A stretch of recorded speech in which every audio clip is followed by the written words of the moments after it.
कर लिया लाओ।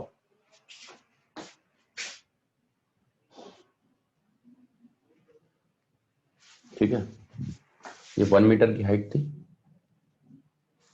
0.5 मीटर की है। आपसे कह रहा है यहां से पार्टिकल डब्बे को रिलीज कर दिया है। वो जानना चाह रहा है जब वो यहां से गिरेगा तो जमीन में यहां से जो आएगा कितने दूरी पे गिरेगा। सही है, तो भाई उसके लिए तो यहाँ पर की स्पीड चाहिए, यहाँ पर स्पीड, यहाँ पर u रिलीज कर रखा है जस्ट 0 से। ये पूरा सरफेस स्मूथ है, ये ट्रेजेक्ट्री स्मूथ है। तो पहले तो v निकाल लो,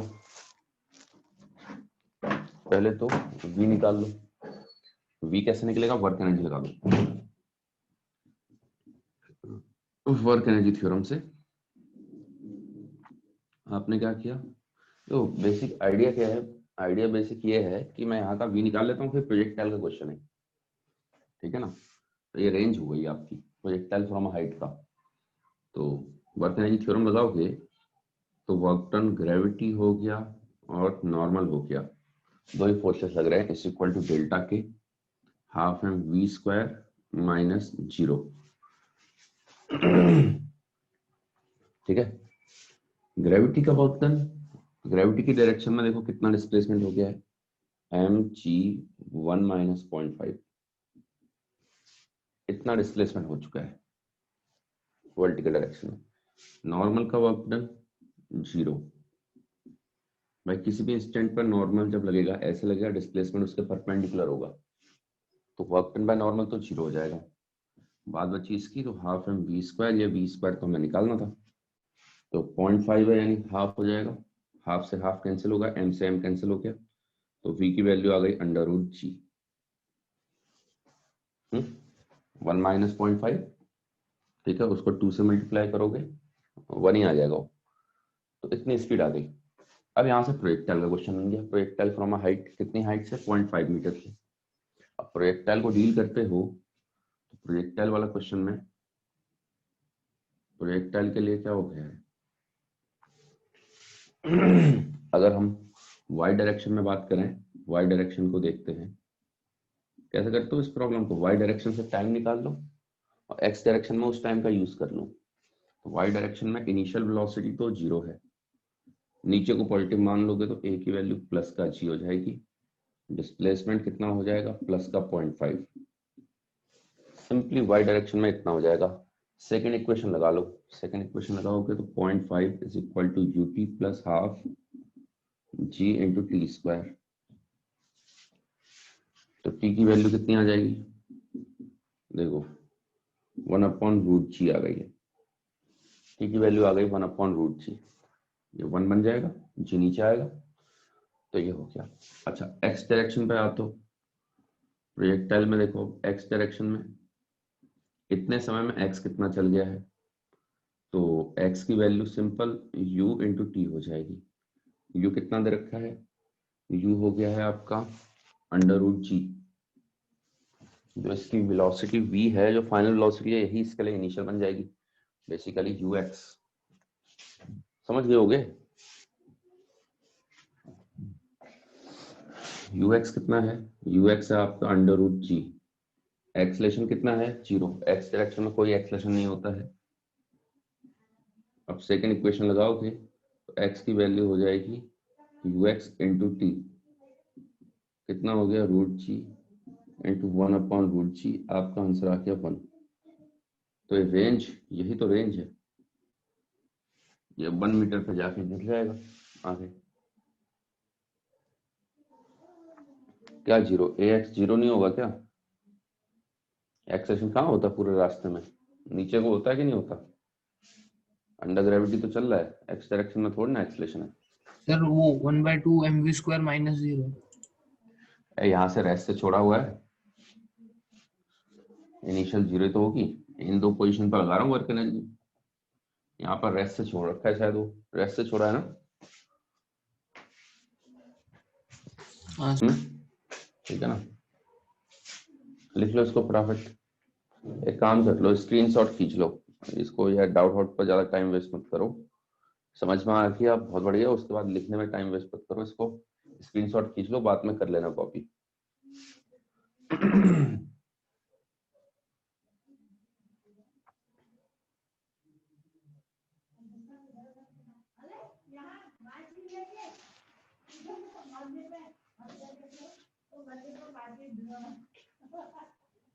ठीक है, चलो नेक्स्ट पे आते हैं।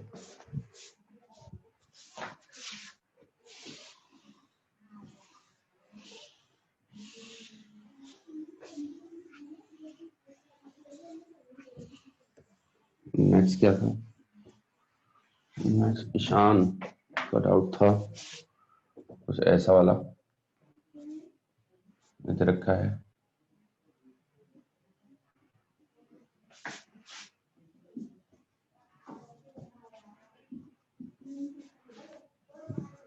ये करके कुछ ऐसा क्वेश्चन है, एक सेकंड, क्या क्या नाम दे रखा है इनका।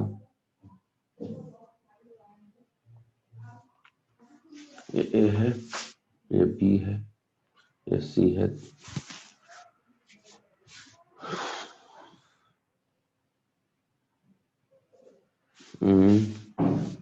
बी का मास है, मास ऑफ बी है 2m, मास ऑफ ए है 8m, ए का मास है 8m, नीचे की फ्लोर स्मूथ है, यहाँ पर फ्रिक्शन है, minimum value of mass m। देखो जरा, इन दोनों का मास दिया है, इसका पूछ रहा है मिनिमम कितना मास होगा, कितना मास होगा सच दैट कि ए इसके रिस्पेक्ट में स्टेशनरी रह जाए, ए इससे चिपका रह जाए, चिपका रह जाए मतलब स्टेशनरी रह जाए, स्टेशनरी रह जाए। तो होगा क्या, कैसे रुकेगा भाई ये? अब ऐसे मान लो अगर इसका मास वास नहीं होता तो नीचे गिर जाता, फ्रिक्शन थोड़ी ना बचा देगा। क्यों नहीं बचाएगा फ्रिक्शन के लिए? भाई नॉर्मली नहीं आएगा, नॉर्मल क्यों आएगा यहाँ पर? यहाँ पर नॉर्मल आएगा क्या? कोई दबाव थोड़ा ना है यहाँ पर, तो फ्रिक्शन ऐसे एक्ट नहीं करेगा। फ्रिक्शन तो तभी एक्टिंग पाएगा जब नॉर्मल आएगा यहाँ पर। ठीक है, अभी तो खाली ऐसे करके रख के छोड़ दोगे तो कोई कांटेक्ट थोड़ा ना मेंटेन है, मतलब कांटेक्ट जस्ट मेंटेन है लेकिन दबाव नहीं है, तो फ्रिक्शन आएगा नहीं। ठीक है, जब इसको बढ़ाओगे, इसका मास लगाओगे और ये एक्सलेट करेगा, क्यों एक्सलेट करेगा? ये वाली सरफेस स्मूथ है, तो ये सिस्टम आगे को आएगा, ये नीचे को जा रहा होगा। तो जब ऐसा सिनेरियो हो जाएगा तो एक्सलेट करेगा, और एक्सलेट करेगा, इसको कौन एक्सलेट कराएगा? यहाँ का नॉर्मल। इस पर अगर हम ए का एफबीडी बनाए तो ए के एफबीडी में अगर हम बात करेंगे तो ए के एफबीडी में एक लगेगा नॉर्मल, एक लगेगा एमजी। ठीक है, अब नॉर्मल आ गया है तो फ्रिक्शन भी लगना चालू हो जाएगा, कांटेक्ट आ गया है, दबाव आ गया वहां पर, फ्रिक्शन भी लगना चालू हो जाएगा। अच्छा, उससे पहले तो मिनिमम मास लेट से एम मान लेते हैं। देखो सीधी सी बात है, जितना ज्यादा मास होगा उतना ज्यादा से सिस्टम एक्सलेट करेगा, और जितना ज्यादा से एक्सलेट करेगा उतना ज्यादा नॉर्मल आएगा, और जितना ज्यादा नॉर्मल आएगा उतना ज्यादा एफ मैक्स हो पाएगा, mu into normal.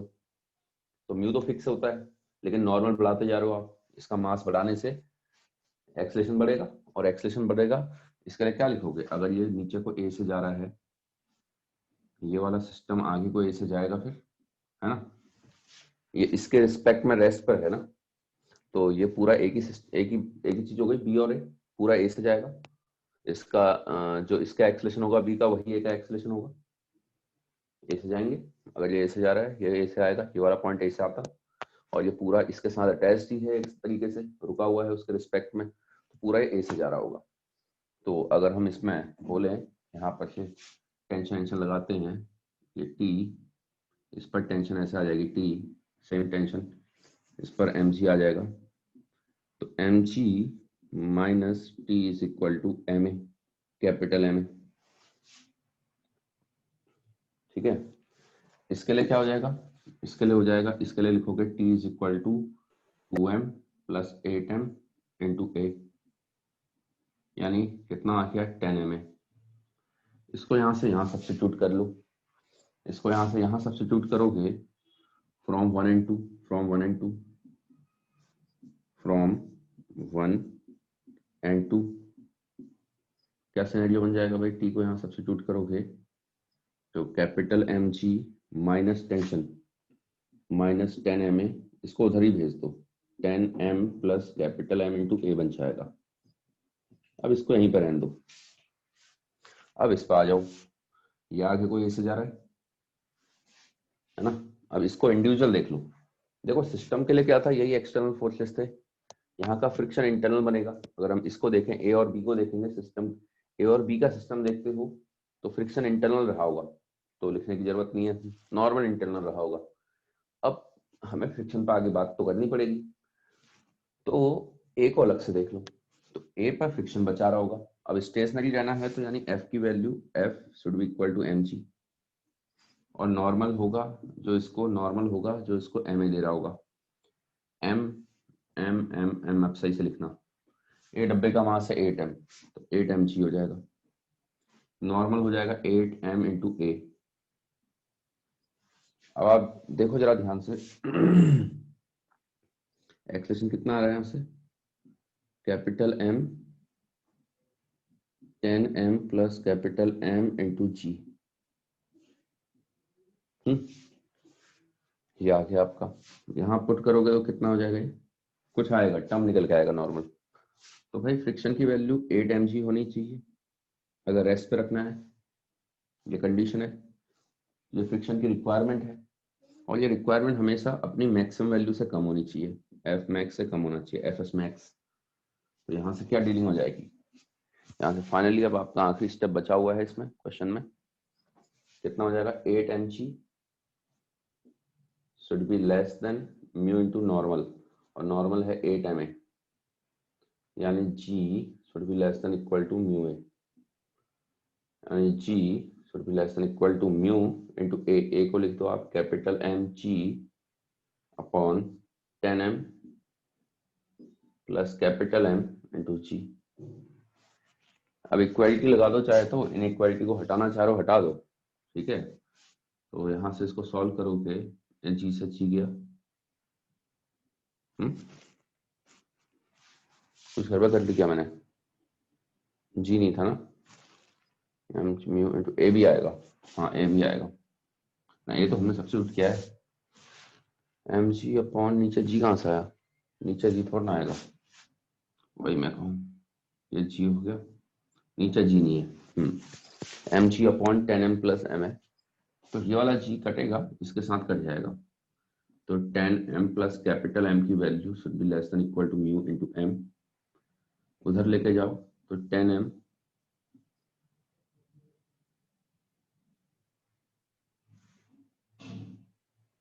Should be m mu minus 1,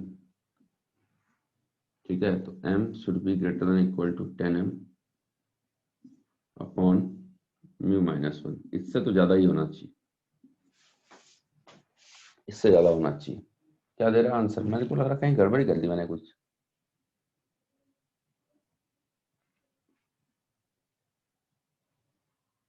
answer यही दे रहा होगा, देखो एक बार चेक करो।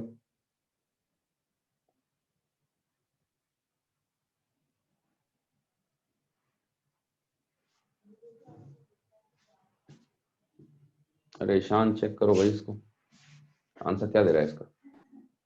सर चेक कर रहा हूँ, एक मिनट। हम्म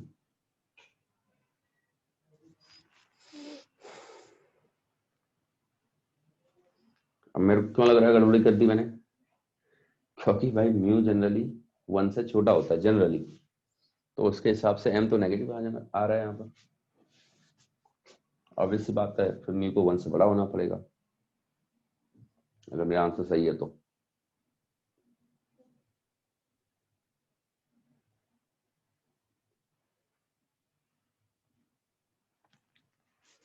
कहीं मैंने इधर उधर कैलकुलेशन में मिस्टेक तो नहीं कर दी।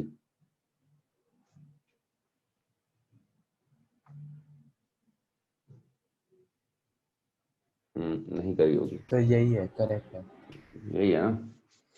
देखो क्यों लगा मेरे को, क्योंकि म्यू की वैल्यू जनरली 1 से कम होती है, जितने भी हमने प्रॉब्लम कर रखी है। तो ऑब्वियस बात है, इस प्रॉब्लम को अगर हमें रखना है तो यहाँ पर म्यू की रिक्वायरमेंट भी 1 से ज्यादा आनी चाहिए, म्यू म्यू भी 1 से ज्यादा होगा, ठीक है ना।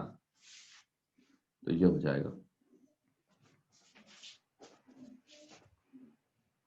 हाँ भाई, कहीं पर कोई डाउट है तो बताओ। क्या किया नो सर, इसके ठीक है, समझ गया। ठीक, समझ गया ना? चलो खींचो फिर, स्क्रीनशॉट खींच लो।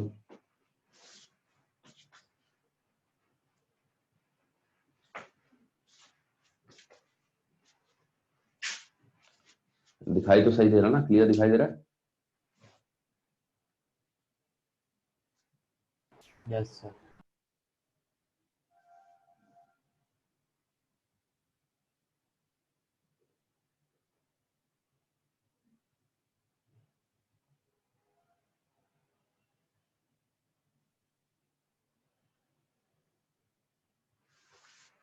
क्या बाकी लोग सोए हुए हैं क्या? चलो देखो, इसके आगे बढ़ते हैं। एक और क्वेश्चन था तुम्हारा, कौन सा क्वेश्चन था वो, याद दिलाओ।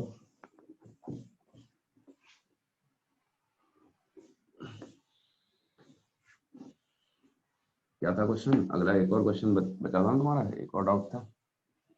यस सर, मैंने ग्रुप पे भेजा है। अरे यार तुम वापस उधर खुलवाओ के चीजों को, हैं बोल देते मेरे दिमाग में आ ही जाता हो। अच्छा ये वाला था क्या, X square equal to A Y? देखो ऐसा क्वेश्चन आपका इसमें भी रहता है, इसमें मेंस में आया हुआ क्वेश्चन है, ऐसा ही क्वेश्चन, थोड़ा सा बदलाव है।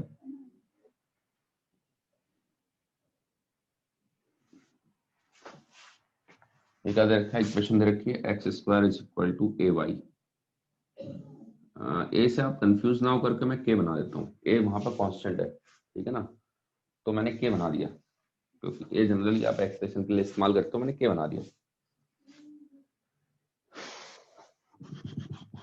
कह रहा कितनी मैक्सिमम हाइट तक जाएगा। अच्छा स्लोप के बारे में क्या बोल सकते हो, स्लोप के बारे में, slope slope slope slope slope लगातार इंक्रीज। इंक्रीज होते जा रहा है? एक क्वेश्चन याद है आपको, इस थीटा को कितना बढ़ा सकता हूँ ये रेस्ट पे रह जाए, इस थीटा को कितना बढ़ा सकता हूँ ये रेस्ट पे रह जाए? tan inverse of mu. Mu, tan inverse of mu. वही खेल तो यहाँ पर भी खेलना है अपने को, बस यहाँ पर हमें थीटा डायरेक्ट नहीं पता चल रहा है, लेकिन हमें पता है, हमें पता है टेंजेंट की कहानी, हमें पता है टेंजेंट की कहानी, पता है कि नहीं पता? अब यहाँ पर रखेंगे, देखो थीटा भी बढ़ते जा रहा, थीटा बढ़ते जाएगा। यहाँ पर अगर हम इतने के लिए अगर हम बनाते हैं, तो यहाँ पर जो ये स्लोप आना चाहिए, ये थीटा, ये टेन थीटा म्यू आ जाना चाहिए। आई बात समझ में? चाहे तो एफईडी बना लो, यहाँ पर एम जी लगाओ, एन बनाओ, बात वहीं आएगी। ऊपर जाते जाओगे, देखो यहाँ पर फ्रिक्शन पूरा नहीं लग रहा होगा, पूरा नहीं लग रहा होगा, एक समय आएगा फ्रिक्शन, अब भाई अब नहीं रोक सकता है, तो यहाँ पर फ्रिक्शन पूरा लग रहा होगा जितना लग सकता था, ठीक है। अगर समहाउ ये एंगल थीटा है तो ये एंगल थीटा आ जाता, बात वहीं आती, एम जी का एन की वैल्यू होती, एन की वैल्यू होती एम जी का कॉस थीटा, और फ्रिक्शन बनता एम जी का साइन थीटा। इनफैक्ट फ्रिक्शन यहाँ पर पूरा लग रहा होता, तो ये आपका mu into M G cos theta, तो बात वहीं आती भैया, tan theta should be less than equal to mu, ये कहानी बनती। अब टेन थीटा आप जानते हो कि जो भी कर्व दिया होता है, टेन थीटा क्या होता है, स्लोप है, और स्लोप को हम कैसे रिप्रेजेंट करते हैं, क्या dy बाई डी एक्स होता है कि नहीं होता? डिफरेंशिएशन हमेशा क्या बताता है, स्लोप ऑफ टेंजेंट, तो dy बाई डी एक्स कर लो। अब यहाँ से ऐसे नहीं हो रहा है तो इसको ऐसे लिख लो, 1/k times of x square, dy by D x करोगे कितना आ जाएगा, 2x/k, तो ये हो गया 2x/k is equal to mu, यानी x की वैल्यू आ गई म्यू k/2। लेकिन ये तो इसका x कोऑर्डिनेट आया है, इस लोकेशन का x कोऑर्डिनेट आया है, अपने को तो क्या चाहिए, हाइट चाहिए। इतना समझ में आएगा ना, इसके आगे नहीं जा पाएंगे, इसके आगे जाएंगे तो भैया tan थीटा म्यू से बड़ा हो जाएगा, गिरना यहाँ आ जाएगा, तो यही मैक्सिमम हाइट आएगी, क्योंकि धीरे धीरे बढ़ते जा रहा है, स्लोप बढ़ते जा रहा है, और यहाँ पर स्लोप के साथ हाइट भी बढ़ते जा रही है आपकी, तो यहीं पर इस इंस्टेंट पर जो हाइट आई होगी यही मैक्सिमम हाइट है, इससे ऊपर रख नहीं सकते हो आप। तो इसके एक्स कोऑर्डिनेट पता चल गया, इक्वेशन दे रखी है ग्राफ की, y निकाल लो, इक्वेशन दे रखी है ग्राफ की, y निकाल लो, इसके करस्पॉन्डिंग y कितना हो जाएगा, x² / करोगे, x की वैल्यू कितनी आ गई है, म्यू k/2 का स्क्वायर डिवाइड बाय k, तो कितना हो गया, म्यू स्क्वायर के बाय 4, के की जगह पे ए सब्स्टिट्यूट कर लेना। हाँ भाई क्लियर हुआ? Yes sir. खींचो खींचो, लिखो इसको, लिखो, स्क्रीनशॉट खींच लो।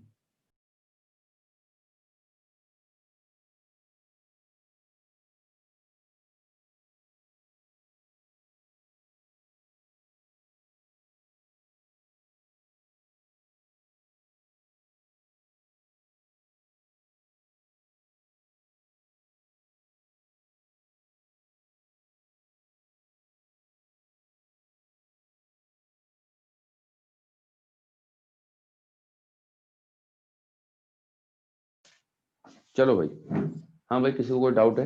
ये मेंस में ये वाला क्वेश्चन आ रखा है, ऐसा ही क्वेश्चन।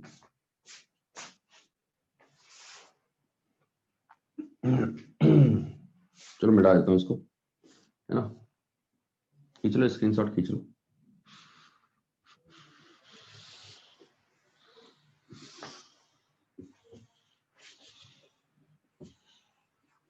देखो बेसिकली उसने मैथमेटिक्स का यूज करवा दिया, तो फिजिक्स के 25 क्वेश्चन में से तो 3-4 क्वेश्चन ऐसे ही आते हैं जिसको आप विदाउट मैथमेटिक्स नहीं कर पाओगे।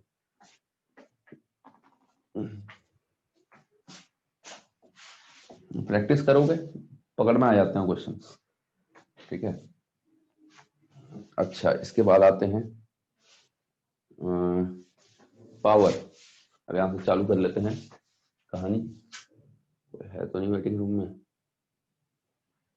तो हेडिंग डाल लो power.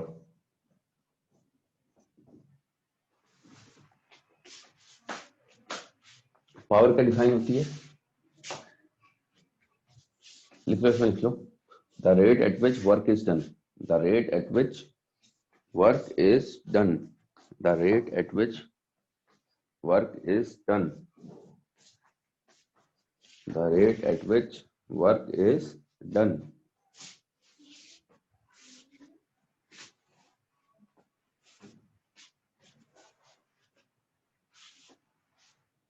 The rate at which work is done. तो क्या हो गई पावर डिफाइन? पावर डिफाइन हो गई जिस रेट से काम हो रहा है, किसके रिस्पेक्ट में? The rate at which work is done with respect to time, with respect to time, ठीक है। वर्क को थोड़ा मतलब होता है टाइम से, आप काम करो, आज करो कल करो, वर्क तो भाई एफ डॉट डी एस है, उसको थोड़ा मतलब होता है, ठीक है ना, उसको थोड़ा मतलब होता है कि कितनी देर में कर रहे हो, वर्क तो वो है, वो ठीक है, वो इरिस्पेक्टिव है उसका। तो D W by D T, एक कहानी हो गई। स्मॉल वर्क डन आपको अगर याद होगा तो एफ डॉट डी आर होता था, डी टी उसके नीचे लगा दो। अच्छा ये D R by D T क्या बन जाएगा? वर्क डन तो आपका एफ डॉट डी आर होता था, ये ठीक है, डी टी उसके नीचे लगाओगे, D R by D T क्या बन जाता है? Rate of change of position with respect to time, velocity. तो आपके लिए ये बन गई पावर, आप निकालोगे तो एफ डॉट वी बन के आ जाती है, तो ये होती है पावर। इसको हम बोलते हैं, मैथमेटिकल फॉर्मूला है पावर और इंस्टेंटेनियस पावर, इंस्टेंटेनियस पावर, ठीक है ना। जब भी पावर शब्द वेलोसिटी शब्द बोला जाता है तो ऑब्वियस सी बात है किसी जनरल टी टाइम की वेलोसिटी होती है इंस्टेंटेनियस। अगर एवरेज निकालना होता है, एवरेज वेलोसिटी, तो वो टर्म बोलेगा एवरेज वेलोसिटी नहीं, एवरेज एक्सेलरेशन बोलता है निकलवाने के लिए। लेकिन अगर आप जनरली सिंपल एक्सेलरेशन टर्म बोलोगे तो किसी इंस्टेंट का एक्सेलरेशन पूछ रहा होता है आपसे, ठीक है। तो सेम चीज है, अब एवरेज पावर कैसे करोगे? एवरेज पावर, एवरेज पावर देखो, कभी भी ये दो ऐसे ब्रैकेट में बंद कर रखी है कोई भी क्वांटिटी, मतलब उसका एवरेज निकाल लो। अगर आपको इसकी डेफिनेशन पता है तो ये हो जाता है वर्क डन, उसी को डेल्टा में कन्वर्ट हो जाता है। जैसे वेलोसिटी होती है D R by D T, rate of change of position. Average velocity क्या होती है? एवरेज वेलोसिटी क्या कर लेते हो आप? Delta R by delta T. Same manner में जैसे कि आपका वेलोसिटी एक्सेलरेशन होता है dv बाई dt। अब इसको पकड़ में समझ लो यार, इसको यहीं पर समझ लो, यहाँ से भी बहुत जो काम आता है। आपको अगर डेफिनेशन पता है तो उसकी अगर एवरेज वैल्यू निकालनी होती है, डी को डेल्टा से रिप्लेस कर दो, और डेल्टा पता है आपको, डी भी पता है, डी मतलब रेट ऑफ चेंज ऑफ ये, तो वहां पर डिफरेंशिएट करके चलाना पड़ेगा। लेकिन जब एवरेज पूछ रहा है तो डेल्टा हो जाएगा, और डेल्टा हो गया मतलब simply V final minus V initial upon जो भी जितना भी समय ले रहा है। सेम कहानी यहाँ पर है, final position minus initial position. तो एवरेज वेलोसिटी होती है displacement upon time, instantaneous velocity rate of change of position. Average velocity होती है delta R by delta D. Delta R मतलब final position minus initial position, और final position minus initial position आपका displacement होता है। ठीक है, ये कहानी हो गई। और ऐसे टर्म्स देखने, एफ वेक्टर आपको अगर न्यूटन का सेकंड लॉ याद है तो डीपी बाई डी टी होता है। लेकिन अगर आपको एवरेज निकालना है, एवरेज फोर्स, तब आपका delta P by delta T बन जाएगा, P final minus P initial upon समय। मेरे ख्याल से क्लियर होंगी चीजें, ठीक है ना। अब इसको दिमाग में रख लो, आगे से फ्यूचर के लिए भी ये हो जाएगा आपका। अच्छा, जहां तक रही पावर की बातें, पावर डॉट प्रोडक्ट बन के आ रहा है इन दोनों का, है ना। पहली बात तो वर्क कैसी क्वांटिटी होती है, स्केलर है कि वेक्टर है? वर्क कैसी क्वांटिटी है? स्केलर। वर्क की कोई डायरेक्शन थोड़ी ना होती। वर्क क्या डिफाइन था आपका? डॉट प्रोडक्ट था कि नहीं था, F dot D R, force dot displacement, ऐसे समझ लो। तो डॉट प्रोडक्ट हमेशा स्केलर क्वांटिटी देता है, उसको स्केलर प्रोडक्ट भी बोला जाता है इसलिए, है ना, स्केलर प्रोडक्ट। तो सेम चीज यहाँ पर भी है। अब वर्क आपका स्केलर है, टाइम स्केलर होता है, तो ये स्केलर ही आएगा। या फिर यहाँ से देख लो, एफ वेक्टर, ये वेक्टर है, ये भी वेक्टर हो, लेकिन उनका डॉट प्रोडक्ट हो रहा है। मल्टीप्लाई तो हो रहे हैं लेकिन डॉट प्रोडक्ट के थ्रू हो रहे हैं। वेक्टर में मल्टीप्लिकेशन दो टाइप का होता है, एक होता है क्रॉस प्रोडक्ट, एक होता है डॉट प्रोडक्ट। अगर डॉट प्रोडक्ट चल रही है बातें तो आंसर आपका स्केलर आएगा, जो भी आएगा, ठीक है, ये हो जाएगा। और जो नेट वर्क डन होता है, ये आपको पता है वर्क एनर्जी थ्योरम से, डेल्टा के अपॉन डेल्टा टी बन जाएगा। एवरेज पावर निकालनी है तो सिंपली आप क्या कर सकते हो, के फाइनल माइनस के इनिशियल अपॉन जितना भी समय लग रहा है। अच्छा, यूनिट पावर की, पहले तो ये पावर क्या होती है? पावर स्केलर क्वांटिटी है, स्केलर, ठीक है। दूसरा क्या है? Unit of power. यूनिट क्या होती है? Unit SI unit. एसआई में अगर हम बात करेंगे तो एसआई यूनिट क्या हो जाएगी इसकी? Power, what. और बाकी और कौन सी यूनिट होती है? Horse power. एक हॉर्स पावर कितना होता है, इसको पता है? कितना लेते हो आप लोग? 745, 46, क्या लेते हो? 46। 46 वोल्ट। देखो इसमें भी एक वो है, अंग्रेजों की कहानियां हैं कुछ कुछ, ठीक है। अब जनरली ये भी चलता है। अब जो आपकी इंग्लिश सोसाइटी है वहां पर एक मैट्रिक हॉर्स पावर हम जो बोलते हैं, वो आपका क्या हो जाता है, वो 735 वॉट लेके चलता है, तो वो भी है। लेकिन जनरली मोस्ट अपने रिनोन यही है, ठीक है। तो ये कहानी हो गई इसकी पावर की। अब जैसे कि मैं एग्जांपल देता हूं आपको, एग्जांपल देता हूं। लेट से एक फोर्स लग रहा है,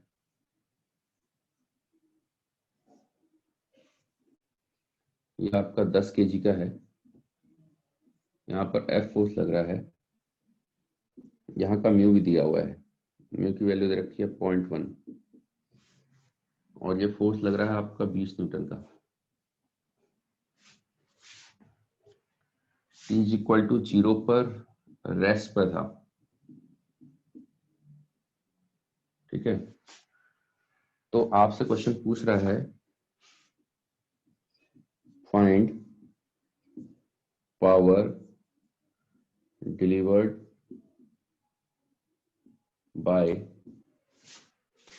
एक है F, B है friction, small f friction, at T is equal to 3 second.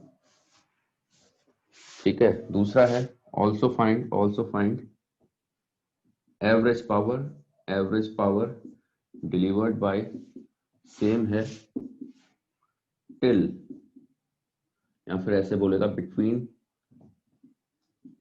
t is equal to 0, इसको 4 सेकंड बना देना, 0 to t is equal to 4 second.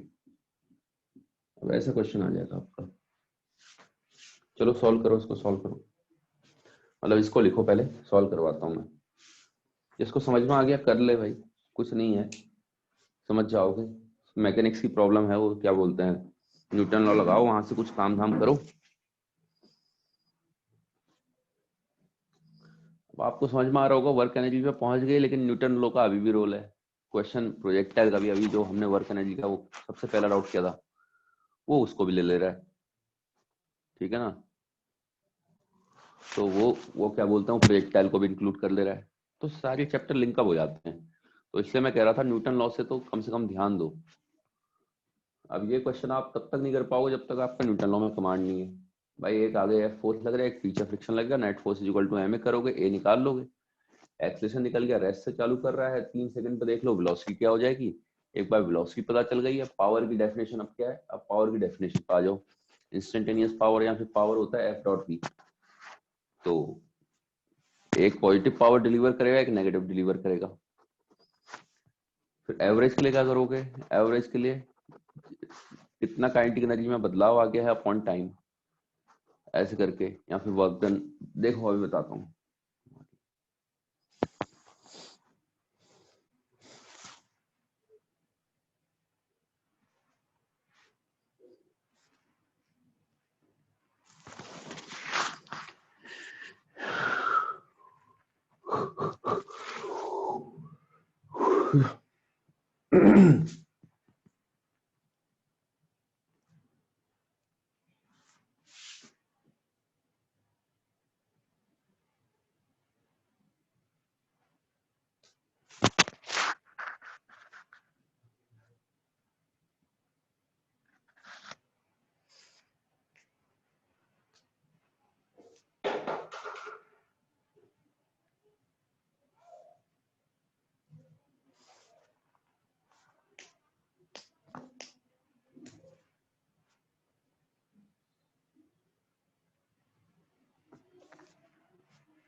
हाँ भाई, छाप लिया ऊपर वाला।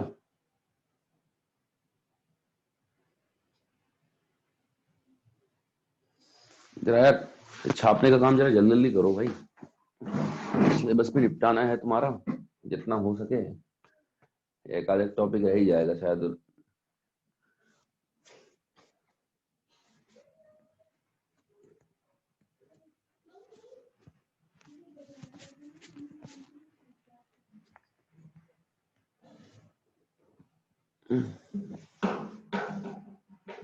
देखते हैं कितना आता है। चलो इसको मिटा देता हूं मैं, ऊपर वाला हो गया होगा।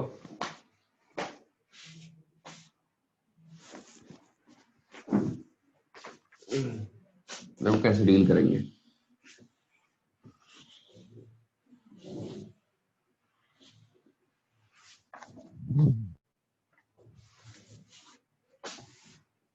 क्या क्या लग रहा है, एक ऐसे लगा, F लगा 20 का, फ्रिक्शन आपको पता चल गया होगा, मैक्सिमम वैल्यू पूरा का पूरा लग जाएगा, है ना। मैक्सिमम कितना 10 आ रहा होगा। एक्चुअल में काइनेटिक लगना चाहिए था, लेकिन अब यही दे रखा है तो यही काइनेटिक मानेंगे अब। ठीक है, स्टैटिक से चेक करते हैं भाई, मैक्सिमम स्टैटिक कितना है। देखो वो हमने फ्रिक्शन में डील कर लिया, अब ज्यादा उस पर खचर पचर करने की जरूरत नहीं है। चलो फिर भी सुन लो, स्टैटिक मैक्स से चेक करते हैं। मान लो एफ एस मैक्स होता 21, तो हिलता ही नहीं। अब एफ एस मैक्स है मान लो 19, और एफ के आ रहा है आपका 10, तो 19 का कोई रोल ही नहीं रहा। 19 तो बस ये बता रहा है भाई चल जाएगा, और एक बार चल गया तो काइनेटिक आएगा एक्टिंग पर। ये हो गया। क्या लिखोगे, 20 minus 10 is equal to 10 M A. A की वैल्यू आ गई है यहाँ से 1 मीटर पर सेकंड स्क्वायर। 3 सेकंड के बाद आप देख लो एस पी लगा लो, S is equal to U T plus half into 1 into 3 ने 4 सेकेंड बोला हुआ है, तो ये आपका हो जाएगा 16, 8 आ जाएगा। स्पीड भी निकाल लो, u प्लस 80, 1 इंटू 4, 4 आ गया मीटर पर सेकेंड मीटर।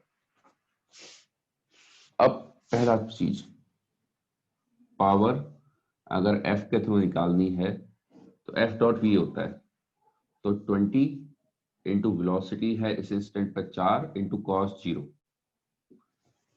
फोर्स और वेलोसिटी के बीच में एंगल कितना हो जाएगा, यानी फोर्स वेलोसिटी भी इधर को आएगी तो कॉस 0 डॉट प्रोडक्ट। अब यहाँ से कहानी फिजिक्स की नहीं है, मैथमेटिक्स की है, डॉट प्रोडक्ट करना आप जानते हो। तो एफ वेक्टर वी वेक्टर दोनों के बीच का एंगल, तो एफ वी कॉस थीटा होता है, ठीक है। तो 80 आ जाएगा, 80 वॉट। अगर हम फ्रिक्शन के कारण निकालते हैं, फ्रिक्शन का फोर्स 10 लग रहा है, वेलोसिटी है 4, एंगल हो गया 180, कॉस 180 माइनस 1, तो माइनस का 40 वॉट आ जाएगा। अच्छा, नेट पावर डिलीवर्ड, अगर हम बोलेंगे net power delivered, net power delivered at t is equal to 4 second, t is equal to 4 second, ये कितनी हो जाएगी, 80 माइनस 40, 40 आ जाएगी। ये हो गया आपका, ये हो गया हमारा पहला क्वेश्चन। अब दूसरा पार्ट, पहले क्वेश्चन का ये ए, ये बी, इसमें दूसरे का। अब एवरेज पावर के लिए क्या करोगे, अगर हमें एवरेज पावर निकालनी है एफ के कारण, तो क्या हो जाएगा, वर्क डन अपॉन टाइम। तो वर्क डन कितना हो चुका होगा, वर्क डन हो चुका होगा, जरा ध्यान देना, force into displacement, force into displacement, तो 20 इंटू 8 प्लस का होगा, 20 का फोर्स लगा, डिस्प्लेसमेंट 8 हो गया है, तो वर्क डन कितना हो गया है अपॉन टाइम, टाइम कितना ले लिया है इसने, 4 सेकेंड, तो 40 आ जाएगा ना, 40 वॉट इसकी एवरेज पावर। अब बोलोगे आपने वर्क एनर्जी से उससे क्यों नहीं किया, काइनेटिक एनर्जी अपॉन टाइम क्यों नहीं कर लिया। भाई kinetic work done bye all forces होता है काइनेटिक एनर्जी, जब मैं नेट वर्क डन निकाल लाऊंगा, सॉरी नेट एवरेज पावर निकालूंगा, तब मैं वो इस्तेमाल करूंगा, क्योंकि जो काइनेटिक एनर्जी आएगी वो खाली एफ का इफेक्ट थोड़ा ना है, वो तो एफ और एफ का इफेक्ट है दोनों का, समझे बात को। तो इसलिए मैं काइनेटिक एनर्जी अपॉन टाइम नहीं कर रहा हूँ, डेल्टा के अपॉन टाइम नहीं कर रहा हूँ, मैं बेसिक से चल रहा हूँ, वर्क डन अपॉन टाइम से। ये हो गया। अब मैं अगर ये निकालता हूँ फ्रिक्शन के कारण, तो फ्रिक्शन के कारण हो जाएगा, कितना हो गया वर्क हो जाएगा -10 इंटू 8, बताओ अपॉन समय, तो माइनस का 20 वॉट। अगर मैं नेट एवरेज पावर निकालता हूँ, नेट एवरेज पावर, ये हो जाएगी आपकी 40 माइनस 20, 20, और अब इसके लिए मैं डेल्टा के इस्तेमाल कर लूंगा, नेट पावर सारे फोर्सेस के कारण है, इसके लिए मैं डेल्टा के का इस्तेमाल कर सकता हूँ। डेल्टा के कितना हो गया भाई, हाफ एम, एम कितना है 10 इंटू वी स्क्वायर, 4 का स्क्वायर माइनस 0 अपॉन 4, आया 20, देखो कट करो 20 आ जाएगा, तो 20 वॉट आ गई आपकी एवरेज पावर, ठीक है ना। जितना मैंने पार्ट पूछा था मैंने उससे ज्यादा आपको बता दिया, तो ये क्वेश्चन क्लियर, कहीं पे कोई दिक्कत है तो बता दो, ऐसे डील करते हैं भैया पावर का। एक क्वेश्चन ये है, एक और कराता हूं अभी, और फिर हम करेंगे जेई मेन के आए हुए क्वेश्चन। इसमें कहीं भी कॉन्सेप्ट में कोई दिक्कत है बता लो, पूछ लो।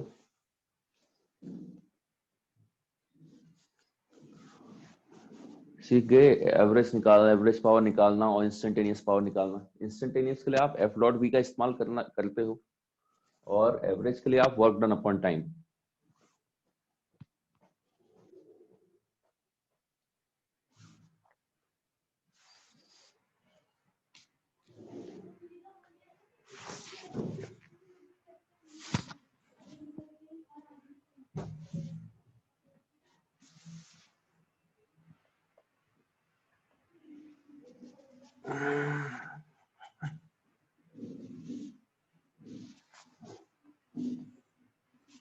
कहीं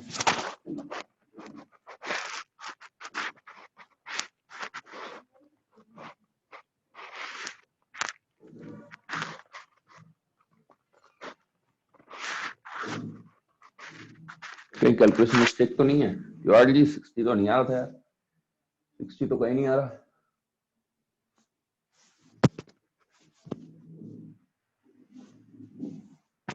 हाँ भाई, किसी को कोई डाउट है?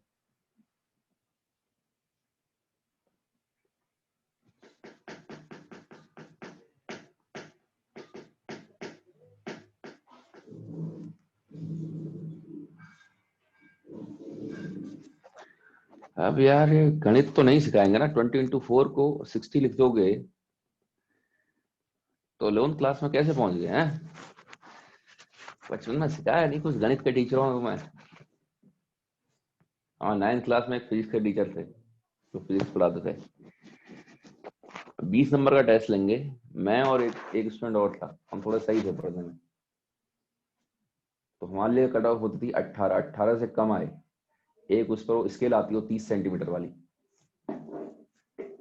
18 से एक नंबर कम आया, शुरू में तो जरा लीनियंसी दे रखी थी, 5 स्केल पढ़ेंगी, और टेस्ट हर हफ्ते ले रहे।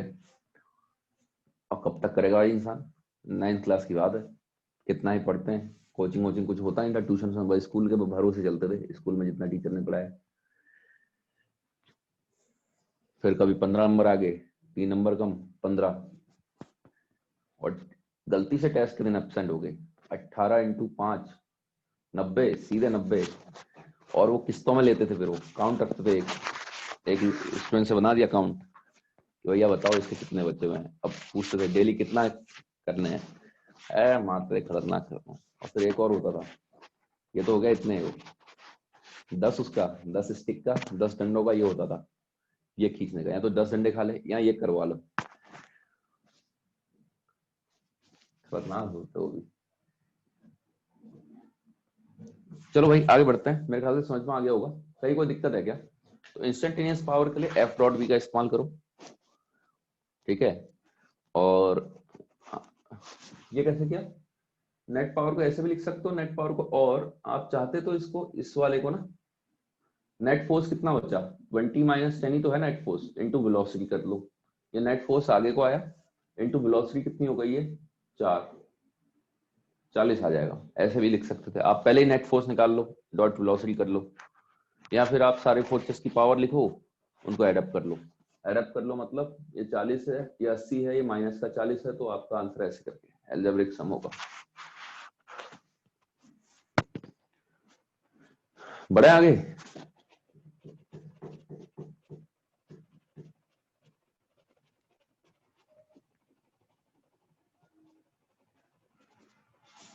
अरे सराज,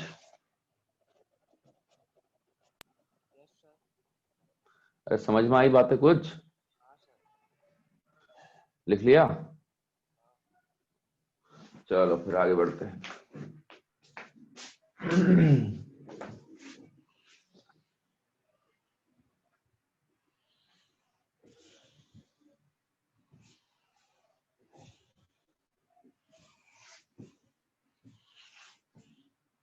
देखो अगला क्वेश्चन, सेकंड क्वेश्चन ये है आपका, ये काफी पॉपुलर क्वेश्चन है, आपके शीट में भी है, सॉल्व एग्जांपल में।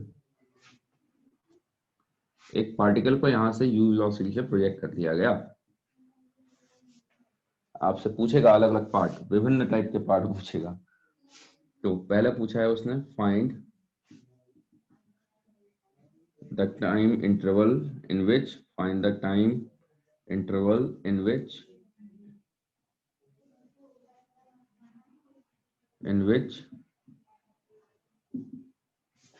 Power is positive, power is, first के भी पार्ट बना दो, positive, B negative, C 0,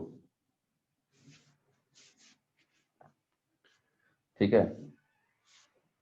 power delivered by gravity, delivered by gravity, obvious सी बात है, वैसे भी ग्रेविटी के अलावा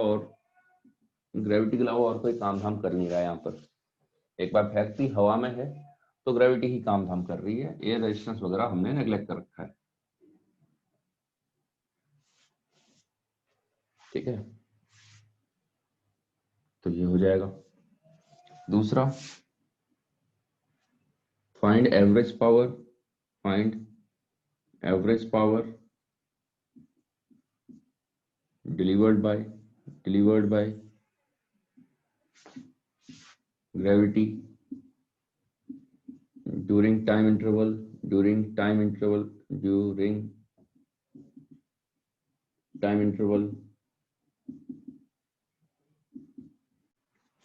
ए पार्ट है टी की वैल्यू 0 टू टी की वैल्यू u sin theta upon G. दूसरा पार्ट है टी की वैल्यू u sin theta upon G से लेके टू टी की वैल्यू 2u sin थीटा अपॉन जी।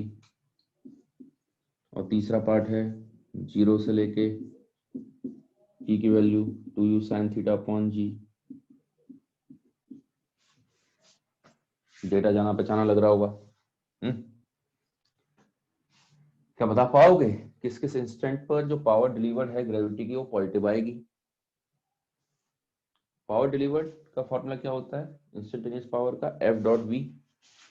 भाई एफ डॉट वी तो तब तक पॉजिटिव आएगा जब तक एफ और वी के बीच का एंगल डॉट प्रोडक्ट का पॉजिटिव होता है, जब दोनों वेक्टरों के बीच का एंगल, अरे बता 0 से दो, 90 तक हो। 0 से 90 के बीच में होगा। तो देख लो कहां से कहां के बीच में आपका एफ वेक्टर कौन सा है? ग्रेविटी का फोर्स कहां को लग रहा है? डाउनवर्ड। वेलोसिटी आपको हर इंस्टेंट पर पता है, वेलोसिटी की डायरेक्शन तो पता ही है, हमें बस उतना जानना है। अरे आ गई बात समझ में?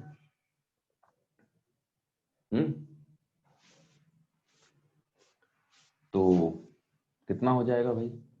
मेरे ख्याल से यहाँ के सारे रास्ते में mg ऐसे लग रहा होगा, ये फोर्स है, वेलोसिटी ऐसे आ रही होगी हैं इधर के साइड तक। तो पॉजिटिव के लिए क्या होगा अगर हम पॉजिटिव की बात करें? ठीक है, तो सॉल्व करना चालू करते हैं फिर इसको। पहले का ए पार्ट पॉजिटिव कब तक होगा? 0 से लेके टी की वैल्यू 0 टू, या फिर ऐसे बोलो t less than u sin theta upon G. Equality मत लगा देना, इसमें पॉजिटिव रहेगा। इक्वालिटी क्यों मत लगाना?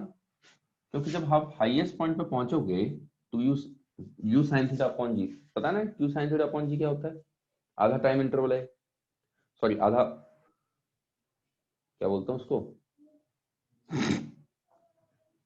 इसको क्या बोलते हैं? Time of flight. Time of flight. तो आधा टाइम ऑफ फ्लाइट है u sin थीटा अपॉन जी। तो इस लोकेशन पर जब u sin थीटा अपॉन जी पे पहुंचेगा mg ऐसे होगा, वेलोसिटी ऐसे होगी कि नहीं होगी? mg ऐसे होगा, वेलोसिटी ऐसे होगी, एंगल बन जाएगा 90। और जैसे ही एंगल 90 बन जाता है आपको पता है डॉट प्रोडक्ट 0 हो जाएगा। तो c के लिए तो टाइम इंटरवल नहीं आएगा, एक इंस्टेंट आएगा, कोई पर्टिकुलर टाइम इंटरवल में 0 नहीं हो रहा है, सिर्फ एक ही जगह पर 0 हो रहा है जब t की वैल्यू u sin theta upon g हो जाएगी। इसमें t की वैल्यू u sin theta upon g से बढ़ा दो, तब तक नेगेटिव ही रहेगा। इधर की साइड क्या हो जाएगा? वेलोसिटी ऐसे है, mg ऐसे है, यहाँ पर दोनों के बीच का एंगल ये अगर हम बोल देते हैं फाई, तो फाई ग्रेटर देन 90 है। यहाँ पर बोलोगे फाई, तो फाई लेस देन 90 है, हेंस डॉट प्रोडक्ट पॉजिटिव, यहाँ डॉट प्रोडक्ट नेगेटिव। मेरे ख्याल से क्लियर होगी इतनी बातें, ठीक है। अच्छा, दूसरा पार्ट, दूसरे का ए, यहां से यहां तक की एवरेज पावर डिलीवर्ड। दूसरे का ए पार्ट एवरेज पावर क्या होती है? Work done. तो भाई यहां से यहां तक का t 0 से लेकर u sin theta upon g, ये एक्चुअल में आधा टाइम ऑफ फ्लाइट है। तो मतलब ये यहाँ पहुंच चुका होगा, ये अगर यहाँ से यहाँ पहुंच चुका है तो वर्क डन कितना हो गया है? क्या मैं बोलूंगा इसको -mg upon u sin theta by g। ये समझ में आया क्या? एच आप जानते हो, एच की वैल्यू होती है you square sine square theta upon 2g। Clear है बातें? यहां से यहां जाने में वर्क डन बाय ग्रेविटी कितना, एवरेज के लिए क्या लिखते हो, वर्क डन अपॉन ये, या फिर डेल्टा के भी कर सकते हो। क्यों कर सकते हो डेल्टा के? क्योंकि ग्रेविटी ही अकेला फोर्स है जो काम करेगा, वही चेंज इन काइनेटिक एनर्जी करवाएगा। लेकिन ये ज्यादा, ये करना ज्यादा आसान है, ठीक है ना, तो ये करना ज्यादा आसान है। तो यहाँ से यहाँ तक का वर्क डन कितना हो जाएगा, एच हाइट तक चले गया है तो ग्रेविटी के अपोजिट जा रखा है, तो माइनस का mgh अपॉन समय। सेकंड का बी पार्ट, यहां से यहां आने में, यहां से यहां आने में, यहां से यहां आने में mgh upon u sine theta upon जी। और तीसरे पार्ट में जीरो से यहां से यहां आ गया है, work done by gravity zero हो गया है भाई। ऊपर पॉजिटिव, ऊपर ज्यादा टाइम नेगेटिव हुआ उतना ही पॉजिटिव हो गया यहाँ तक, तो यहाँ से यहाँ क्या देखेंगे तो वर्क डन जीरो आ जाएगा।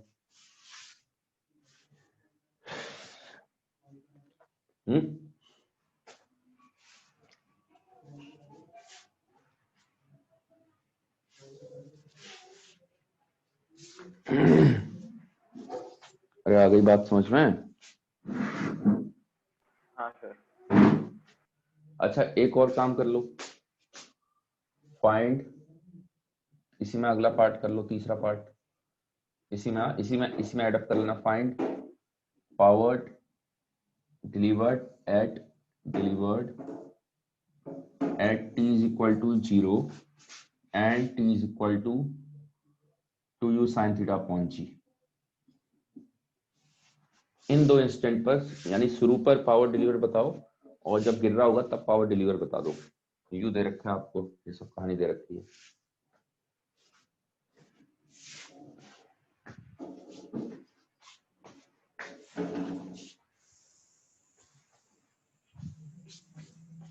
Find power delivered at t is equal to 0 पर भी बताओ यहाँ पर कितनी पावर डिलीवर कर रही है ग्रेविटी, यहाँ पर कितनी पावर डिलीवर इस इंस्टेंट पर।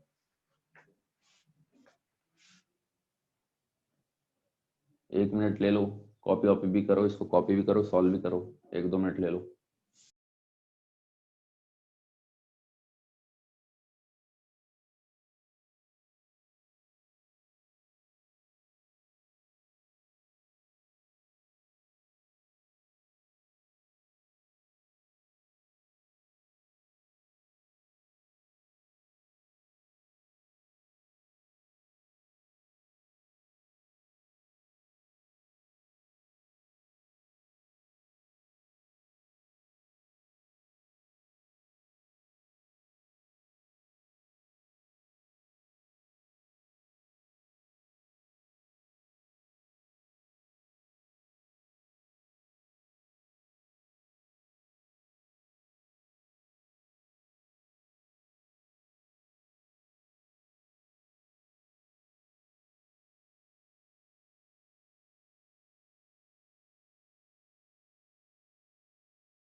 हो गया, चलो बता देता हूं आपको।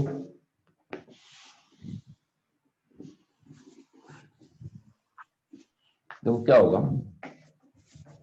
यहाँ पर mg ऐसे लग रहा है, तो अगर मैं t इक्वल टू 0 पर बातें करता हूं तो क्या हो जाएगा, mg u, दोनों के बीच में एंगल कितना हो गया, दोनों के बीच में एंगल 90 प्लस थीटा हो गया कि नहीं हो गया।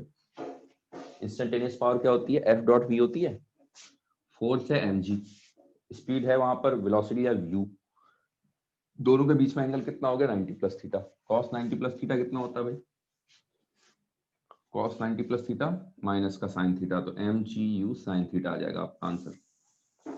t is equal to capital T तो u sine theta upon g पर करोगे, इस इंस्टेंट पर क्या होगा, इस लोकेशन पर mg ऐसे लग रहा है और u ऐसे आएगा,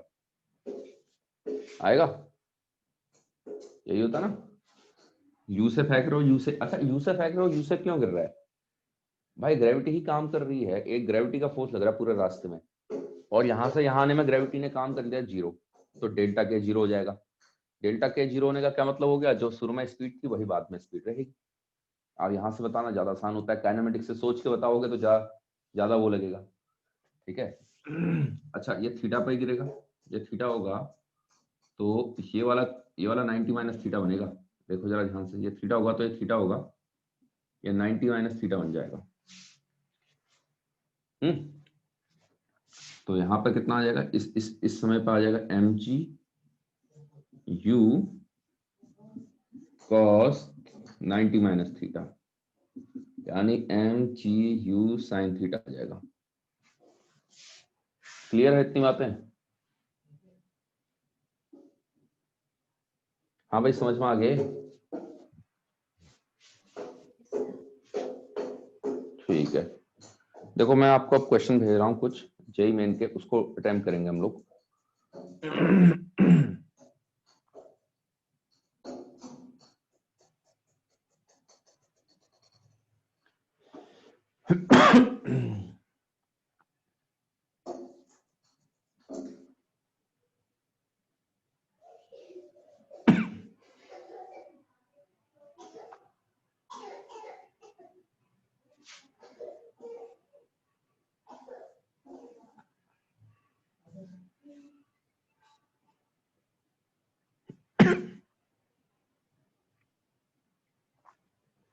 देखो आपके ग्रुप में क्वेश्चन भेजे हुए हैं,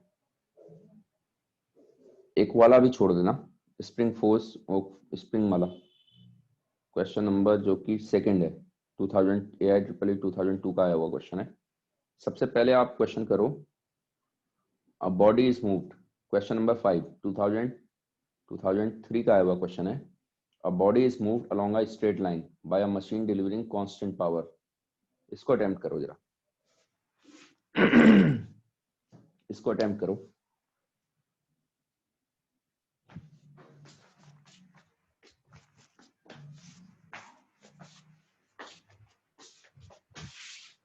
और हाँ भाई, जो सीरियसली तैयारी कर रहे हैं वो ऐप से करना चालू कर लो प्रीवियस ईयर। अब वर्क एनर्जी ऑलमोस्ट अगले लेक्चर में खत्म हो ही जाएगी, तो करना चालू कर लो उसको। कुछ क्वेश्चन तो आपके उसमें भी हैं थर्ड एक्सरसाइज में, लेकिन उसमें सारे मिल जाएंगे। लेकिन ऐप में एक दिक्कत है, उसमें वर्क एनर्जी का मत करना, अभी उससे पहले कर लेना न्यूटन लॉ वगैरह के, क्योंकि उसने कुछ सर्कुलर मोशन के भी डाल रखे हैं, तो सर्कुलर मोशन अभी पढ़ाया नहीं है, वो दिक्कत है, और तो कुछ नहीं है।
क्वेश्चन करो क्वेश्चन। हाँ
चलो बता दूं उसको। तो 4 क्वेश्चन है, चारों सीक्वेंस में करना, जिसके होते जा रहे हो आगे बढ़ते जाना। पहले वाले को बता देता हूँ, ठीक है। पहले वाले को बता देता हूँ।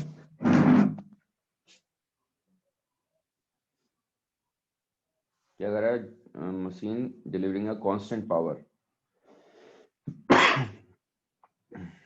अब देखो कांस्टेंट पावर डिलीवर कर रही है,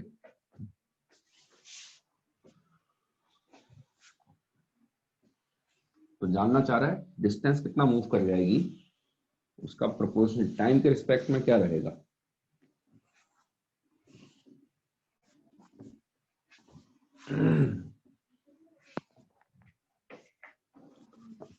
देखो पावर कांस्टेंट है,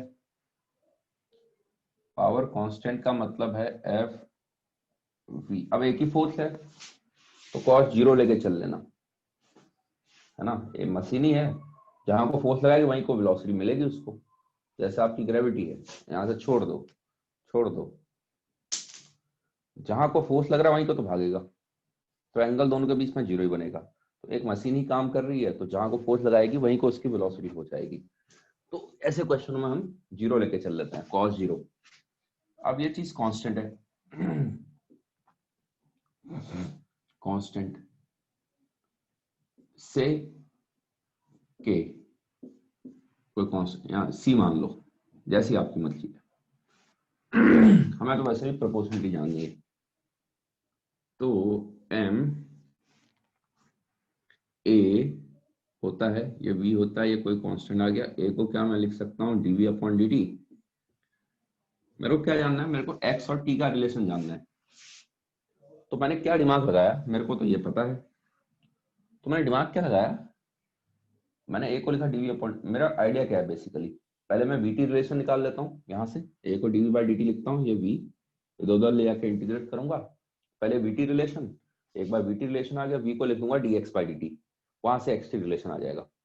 ऐसे क्वेश्चन हमने मोशन में करे थे, याद है। और ऐसा क्वेश्चन बहुत फ्रिक्वेंट है मेंस का। तो कितना हो जाएगा, वी डी वी इधर आ जाएगा, c i m into d t, integrate मान लो शुरू में रेस्ट पे होगा, टी समय पर वेलोसिटी तो वी स्क्वायर अपॉन 2 दे देगा, C by M into T दे देगा। वी की वैल्यू 2cm का root root T, T to the power half लिख लो इसको, आसानी पड़ेगी। v को क्या लिख सकते हो, dx अपॉन dt। तो dx कितना आ गया आपका, dx आ गया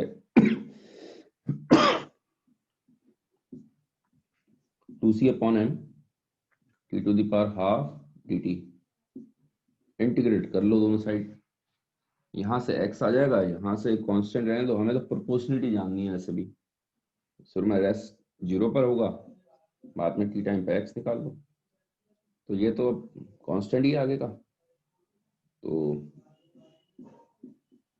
t की पावर हाफ का इंटीग्रेशन होता है t की पावर 3/2 डिवाइडेड बाय 3/2, 2/3 हो गया कहानी। तो क्या आया आपको, ये सब तो कांस्टेंट है आगे का, तो x प्रोपोर्शनल आ जाएगा t की पावर 3/2 के। है ऑप्शन में कुछ, हाँ भाई ऑप्शन में है।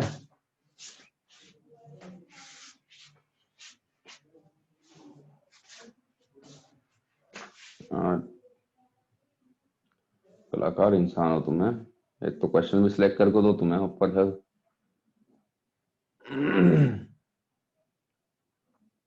उसका अगला वाला करो।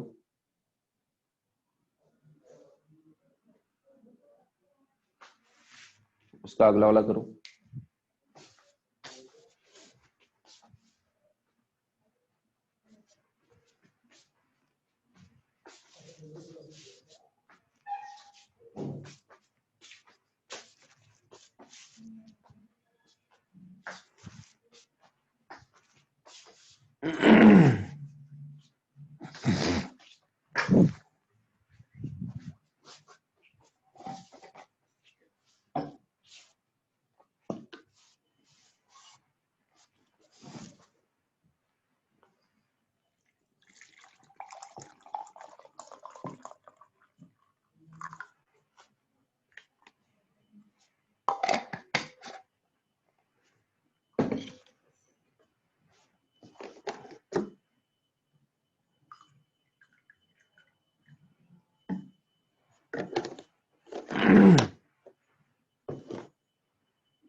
अरे इस क्वेश्चन में किसी को कोई डाउट है तो बता दो भाई।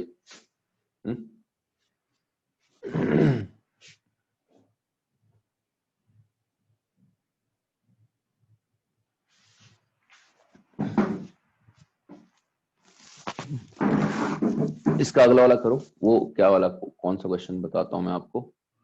अब body of mass m accelerates uniformly from rest to v1 in time t, the power deliver। इस बार ऐसा क्वेश्चन है, ठीक है, इसको ट्राई करो। और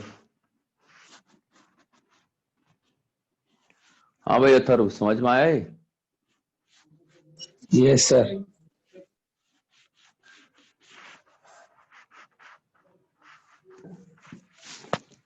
हाँ समझ में आया है?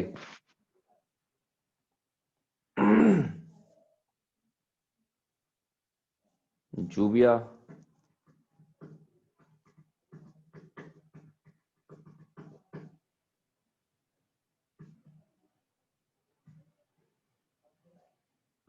यहाँ गया बाउंसर है भाई।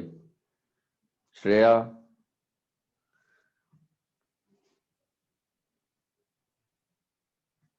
जूबिया, ताहा, श्रेया, श्रुति। श्रुति है भी कि नहीं है?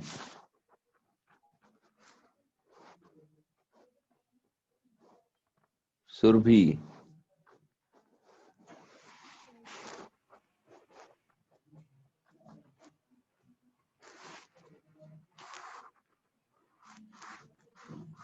एंड सर्वेश। सर्वेश समझ में आया?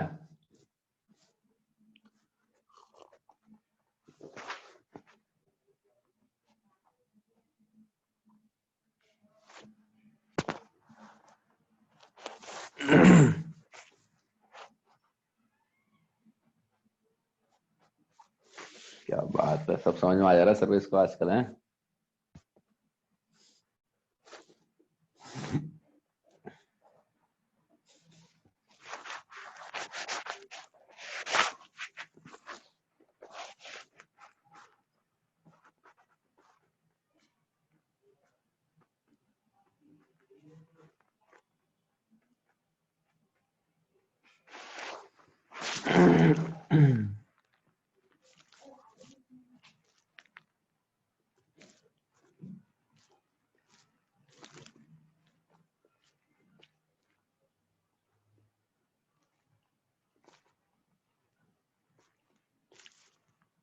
हाँ भाई आर्यन बाबू, समझ में आ रहा है कुछ?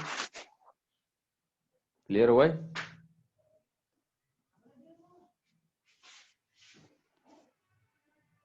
अब भाग जाते हो क्या तुम लोग हैं?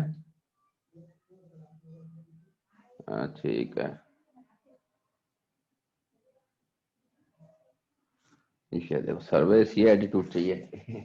एक दो बार देखने के बाद आ जाएगा। अरे सही बात है यार। अब क्या है, देखो उस क्वेश्चन में पुराने कॉन्सेप्ट भी इंक्लूड करवा रहा है आपसे, तो अगर आपने पहले मेहनत नहीं कर रखी तो आपको एक दो बार तो देखना पड़ेगा। सो टाइम लगेगा यार। तो शुरू से ही पिकअप करते हुए आ रहा है उसके लिए तो सही है, वो समझ जाएगा इसको। कंपटीशन में आता है ऐसा क्वेश्चन। आप मान लो आपकी एमएससीटी में मिलेगा, एमएससीटी के लिए अच्छा क्वेश्चन है, काफी अच्छा क्वेश्चन है। मेंस के लिए एवरेज है। मेंस में 25 में से आपके 8 9 क्वेश्चन बहुत इजी होते हैं। मतलब कॉपी में से अपने कॉपी भी रिवाइज कर ली तो भी हो जाएगा। 8 9 क्वेश्चन का तो ये खेल होता है। डिपेंड करता है अब स्टूडेंट टू स्टूडेंट। अब एडवांस में नहीं, एडवांस के लिए तो बहुत इजी लेवल हुआ है। अरे हुआ क्या, अभी 12th के एंड तक आप देखोगे डिफरेंशिएशन में कमांड होती है आपकी, इंटीग्रेशन में कमांड होती है, मैथ में हो जाता है और आपका दिमाग और खुल जाता है अगर आप रेगुलर मेहनत करते हो। अरे क्या चाहिए आपको, एक फॉर्मूला ही तो चाहिए, बाकी तो मैथमेटिक्स लग रही है ना उसमें।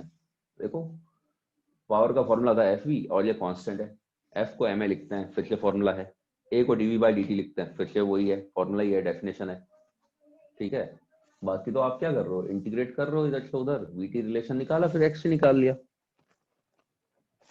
और फॉर्मूले भी इतने ज्यादा थोड़ ना है। एक अभी पावर का बता रखा है मैंने आपको, वर्क आपको पता ही था, फोर्स और डिस्प्लेसमेंट।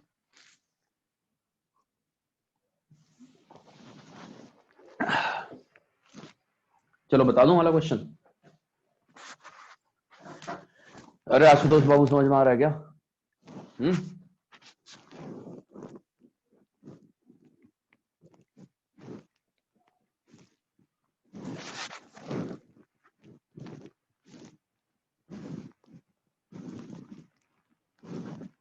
चलो भाई, वो वाला हुआ किसी का?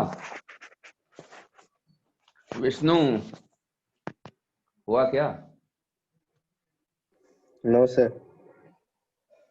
शाबाश।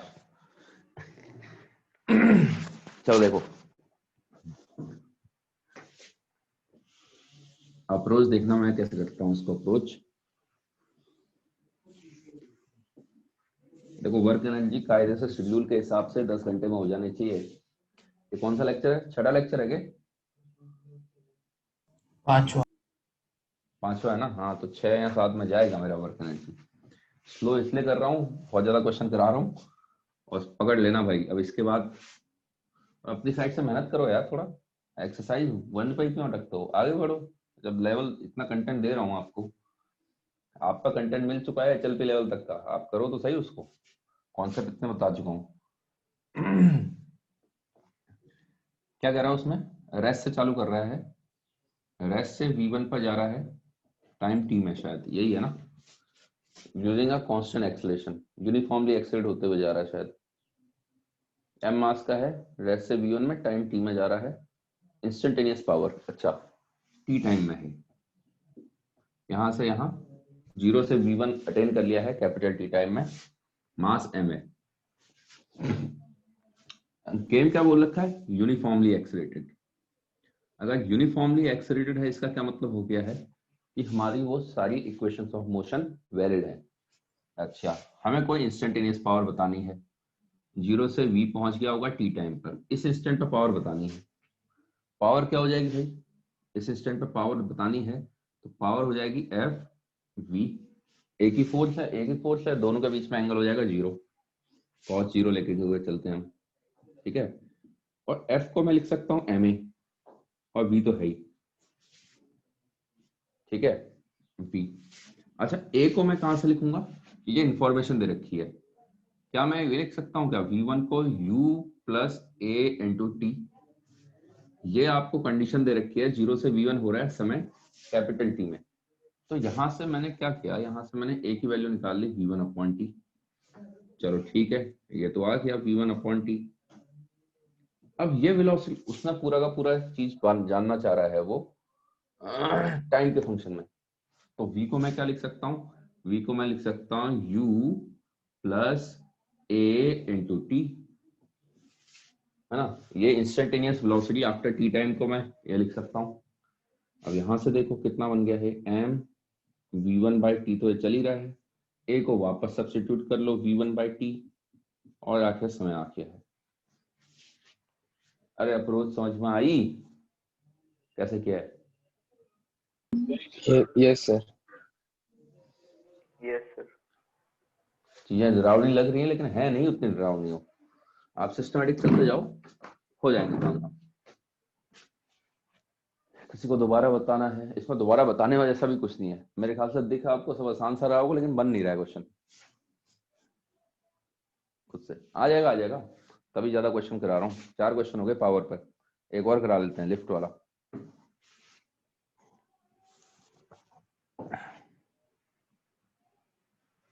यही आ रहा आंसर है उसमें? ऑप्शन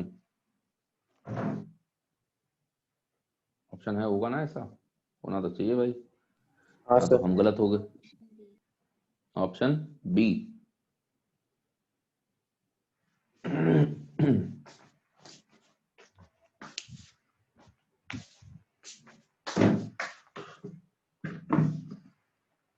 अच्छा ये बताओ, आपको चाहिए क्वेश्चन?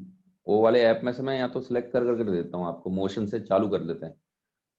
या कोई कोई जो कर रहा है उसका तो सही है, नहीं कर रहा आपको चाहिए सिलेक्टेड क्वेश्चंस, तो मैं उससे कर दूंगा सिलेक्ट। डेली के 5 क्वेश्चन।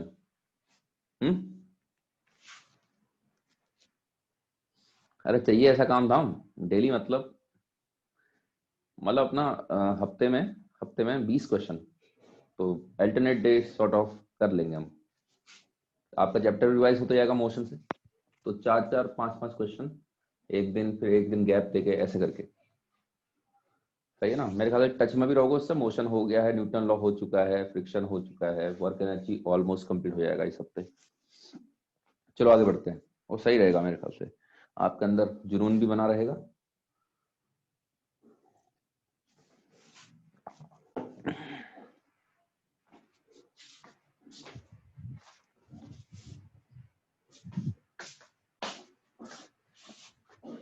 चलो आगे, उसका अगला वाला करो। देखो वो एक लिफ्ट वाला क्वेश्चन है, एक लिफ्ट वाला क्वेश्चन है।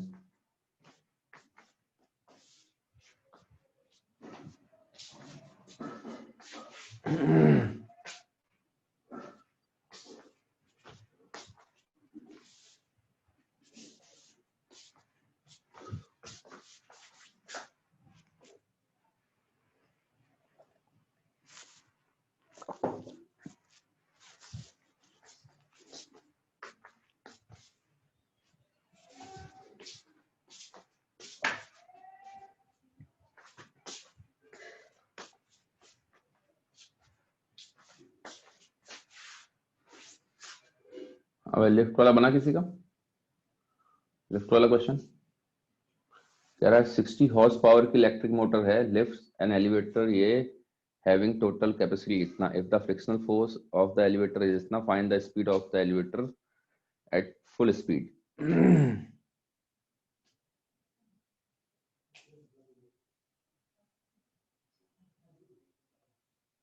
इज क्लोज टू,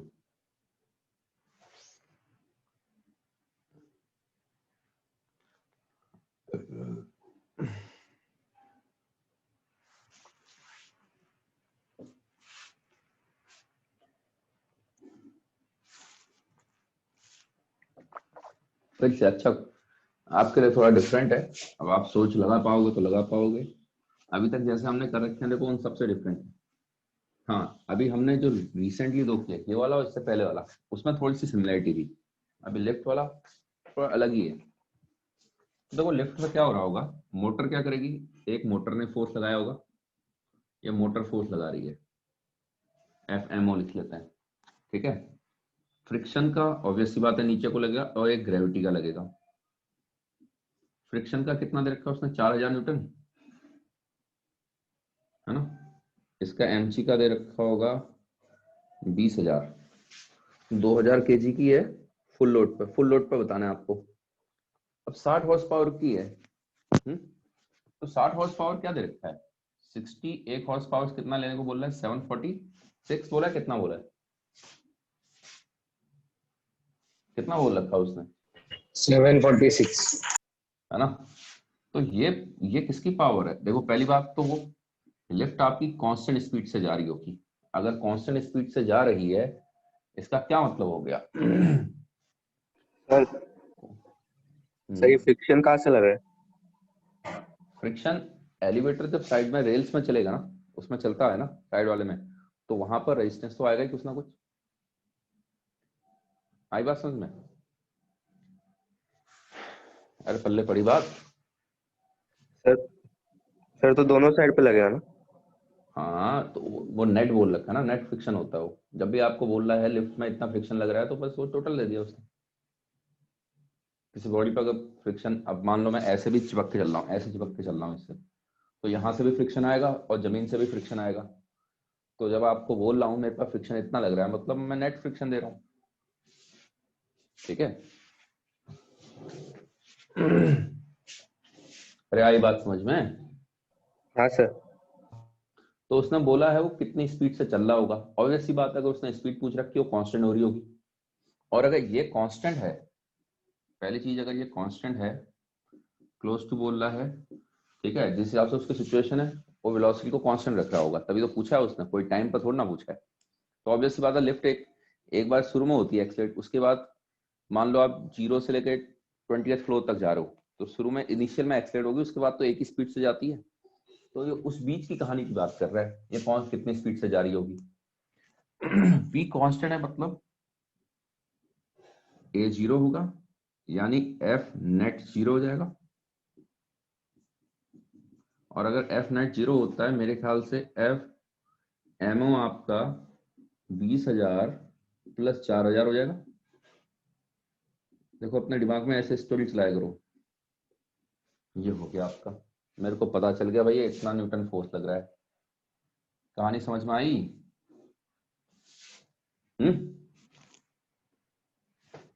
ये पावर किसकी है? मोटर की है। तो मोटर की पावर है तो मोटर का force into velocity, overall velocity. Velocity तो ओवरऑल ही रहती है, ये पावर जिसकी लिख रहे हो उसका फोर्स रहेगा। अच्छा, इन दोनों के बीच में एंगल है, इन दोनों के बीच में एंगल है cos 0। मोटर ऊपर को ही लगा रही होगी और वेलोसिटी भी ऊपर को है। तो आपसे क्या जानना चाह रहा है वो? स्पीड जानना चाह रहा है। तो v की वैल्यू हो जाएगी 60 upon into 746 divided by F M O.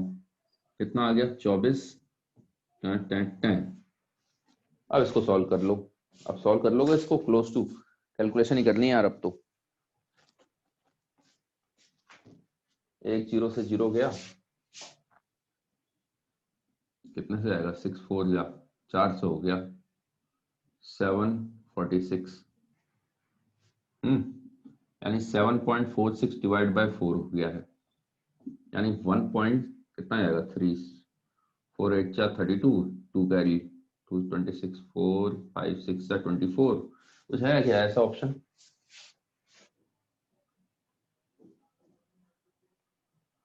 One point 9 के राउंड आ जाएगा, 1.86। ठीक है ना, क्लोज टू बोल रखा है वैसे भी उसने। तो नियरली अब आपका बन जाएगा 1.9 मीटर पर सेकेंड। क्या है, कितना आता? हाँ भाई, समझ में आई बातें?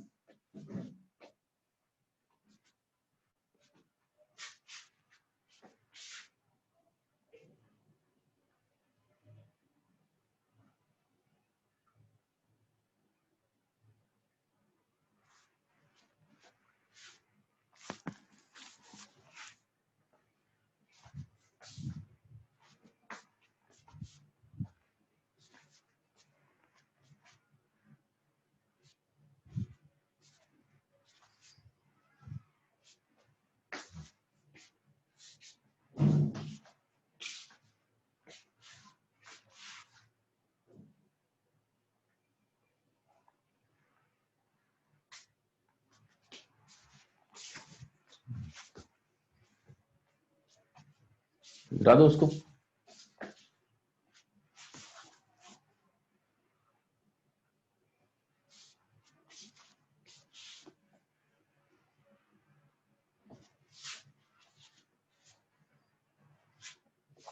अरे क्लियर है? हाँ सर। ठीक है, चलो हटा देता हूँ, लिख लिया होगा। स्क्रीनशॉट खींच लो नहीं तो अभी के लिए, लिखते रहना फिर। तो सारे ही अच्छे क्वेश्चन हैं, स्टैंडर्ड क्वेश्चन हैं, पावर के रिगार्डिंग आपको सीखने चाहिए। अब ये सब क्वेश्चन आपको एक्सरसाइज 2 में मिल जाएंगे इस टाइप के। 1 में एक आधे मिल जाएगा लेकिन सारे नहीं मिल पाएंगे ऐसे कुछ। बस हो गया आज। क्यों भाई, ऐसे कैसे चलेगा काम नाम यार? आज तो खाली पावर ही बताइए, अब पावर को यूज तो करो।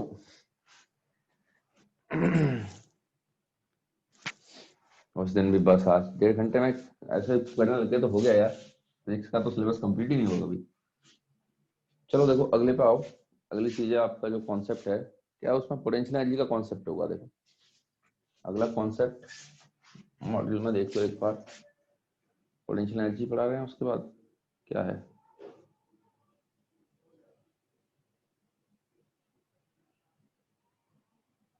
हम्म, हम्म, हम्म, हम्म, हम्म, हम्म।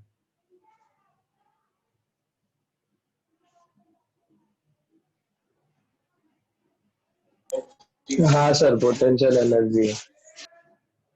ठीक है चलो, हेडिंग डाल लो पोटेंशियल एनर्जी।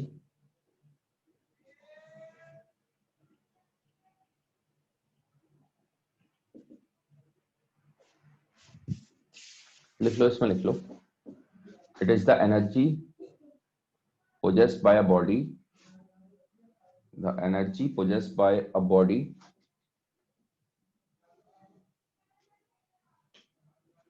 एक और क्वेश्चन दिया, वो खुद से ट्राई करना, वो पावर का नहीं है वैसे। ठीक है ना। उसमें जो मैंने एक और क्वेश्चन भेजा हुआ है वो पावर का नहीं है, स्प्रिंग वाला है। वो वैसा करा रखा है मैंने, आपको कराया हुआ है वो। मैं तो इसे दे दिया, मैं कहा देख लेते हैं, लेकिन टाइम खाली वेस्ट होगा, आप कर लेना उसको try. Potential energy, it is the energy stored in a body by virtue of its position, by virtue of its position.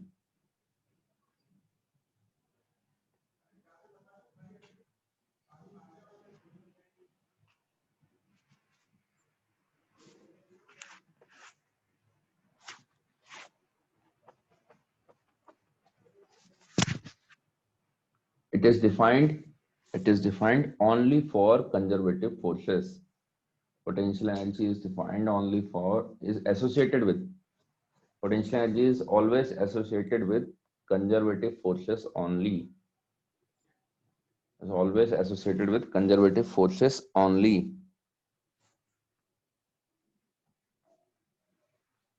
अब ये कंजर्वेटिव फोर्सेस क्या होते हैं, इसकी कहानी हम बाद में करेंगे, अभी के लिए हम एग्जांपल यूज कर लेंगे खाली। Conservative forces only, conservative forces only, bracket में लिख लेना gravity comma spring, gravity comma spring comma electrostatic, बस इतना ही लिखना अभी के लिए। आपके लिए तो अभी दो ही काम के हैं, स्प्रिंग और ग्रेविटी, बस दो ही आपके फोर्सेस हैं जो कि आपका कंजर्वेटिव है नेचर में अभी के लिए, जो भी आप देखते हो। इलेक्ट्रोस्टैटिक 12th में आएगा, मैग्नेटिज्म 12th में आएगा, तो फिलहाल की बात है ये है, ठीक है। मैथमेटिकली लिखो, इसमें लिखो mathematically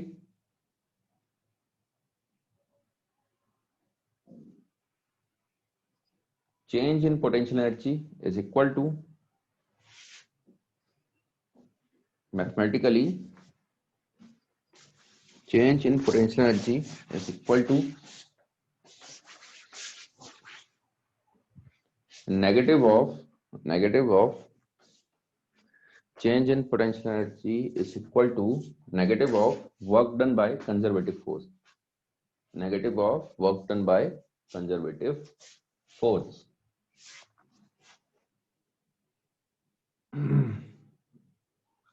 Let F vector be the conservative force, be the conservative force, या तो ये mg होगा या तो ये kx होगा।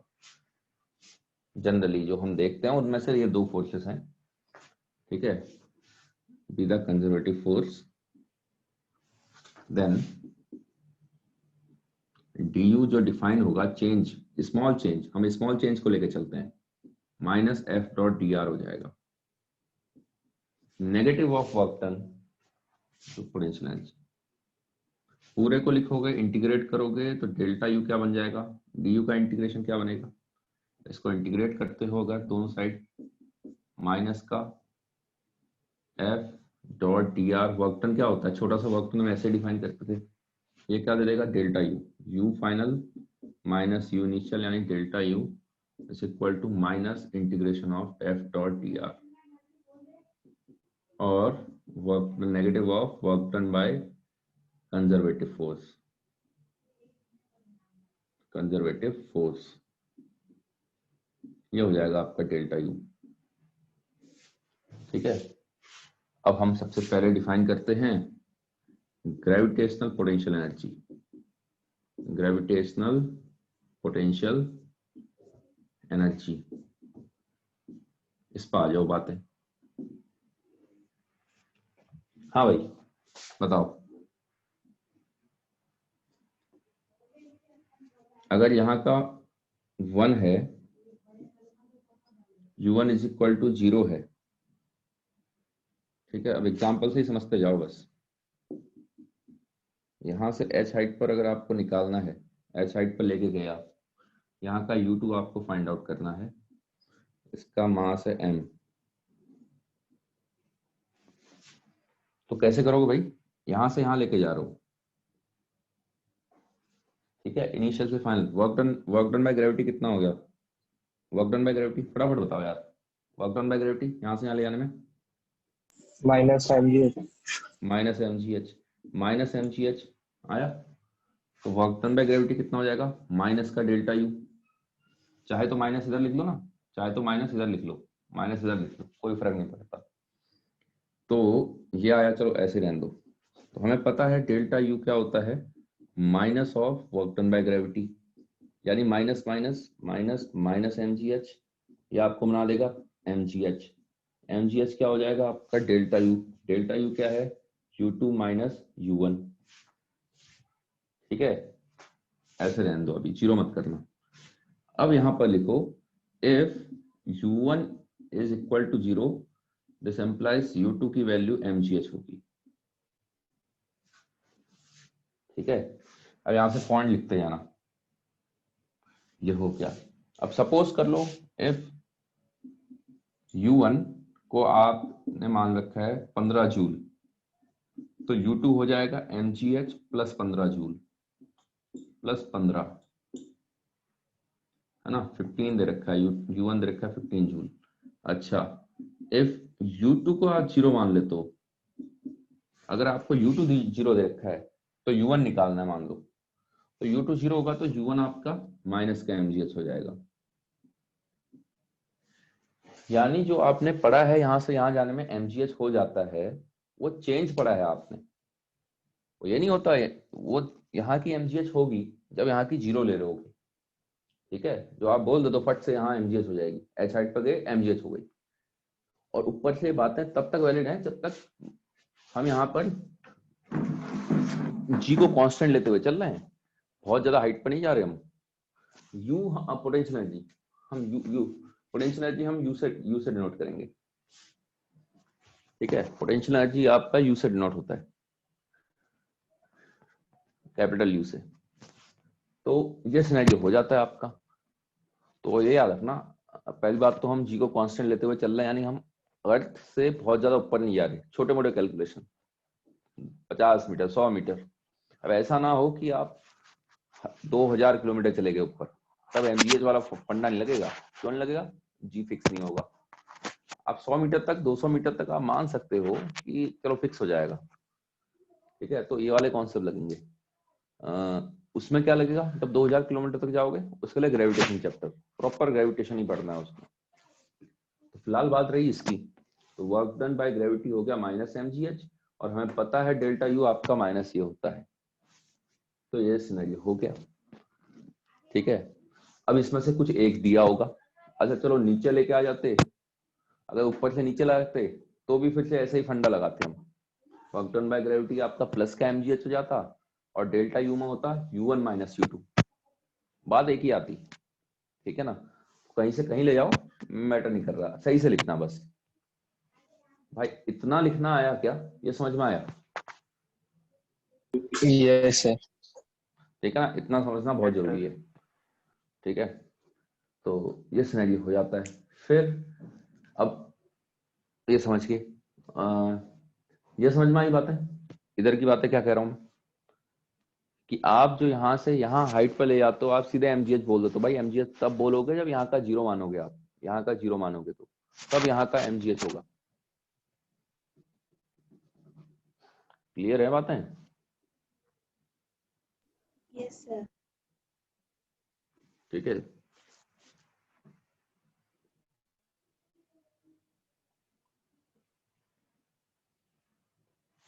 और ये भी बातें किसके हैं, पॉइंट मास की बातें हो रही हैं।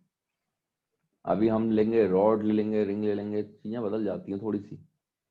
ये जो डेफिनेशन डिफाइंड है mgh वाली कहानी, ये पॉइंट मास के लिए है। ठीक है, अभी करते हैं कुछ और भी प्रबंध करेंगे अभी। अगर यहाँ जीरो मानोगे तो यहाँ का माइनस mgh। आप एक सिंपल सी, अगर हम फील्ड फोर्सेस की बात करें, जैसे ग्रेविटेशन है आपका फील्ड फोर्स है, तो एक चीज याद रखना, फोर्स की अगर डायरेक्शन में जाओगे तो पोटेंशियल एनर्जी कम होगी। फोर्स की डायरेक्शन में जा रहे हो तो पोटेंशियल एनर्जी कम होते जाती है। नीचे को आओ, पोटेंशियल एनर्जी कम होते जाएगी। फोर्स के अगेंस्ट जाओ तो पोटेंशियल एनर्जी बढ़ती जाएगी। कौन सा फोर्स, कंजर्वेटिव फोर्स, जो कि इस केस में ग्रेविटेशन है, ग्रेविटी का फोर्स है। तो ग्रेविटी के अगेंस्ट जाओगे तो पोटेंशियल एनर्जी बढ़ेगी, ग्रेविटी के अलोंग आओगे तो पोटेंशियल एनर्जी कम होगी। ठीक है, सेम कहानी इलेक्ट्रोस्टैटिक में भी होगी आगे जाके। मैग्नेटिज्म में सब यही कहानियां होती हैं ये फील्ड फोर्सेस के लिए। लिख लिया क्या? हाँ सर। ठीक है। अब जैसे कि आपका अगला क्वेश्चन आता है,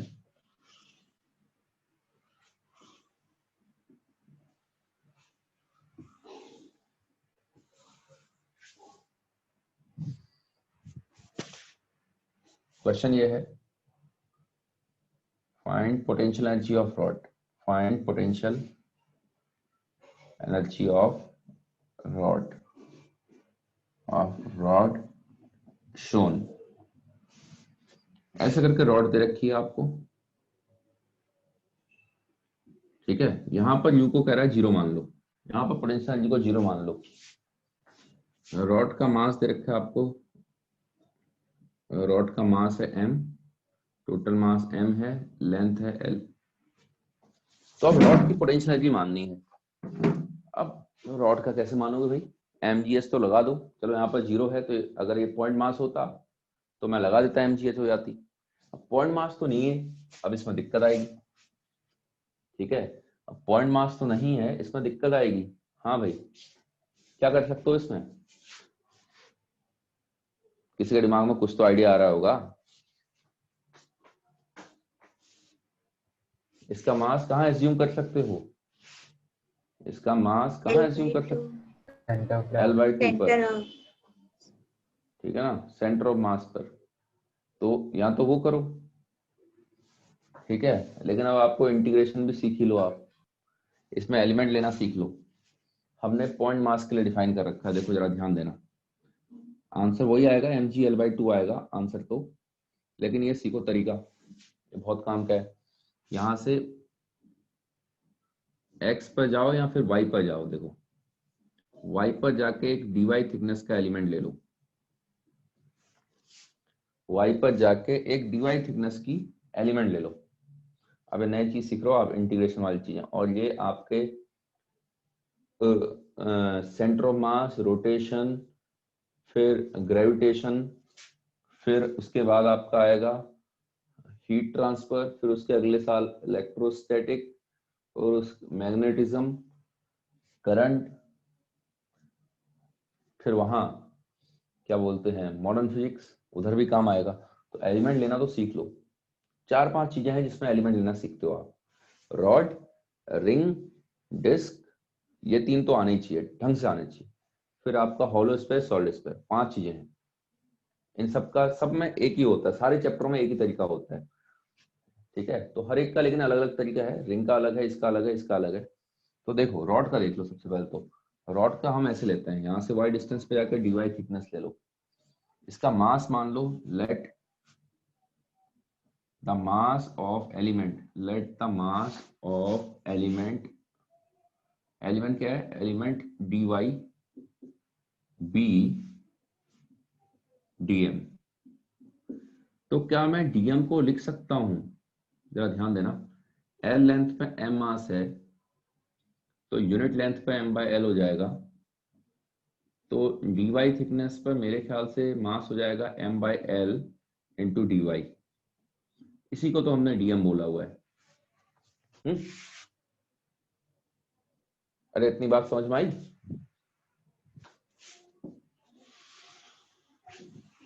हाँ भाई, ये क्लियर हुआ? Yes sir.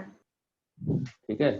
अब ये पॉइंट मास होगा, छोटा सा एलिमेंट है, बस ये आखिरी करते हैं, हो गया हो गया, ठीक है। इसको सीख लो, इसको सीख लो, बस हो गया। तुम तो आए भी लेट थे, हैं?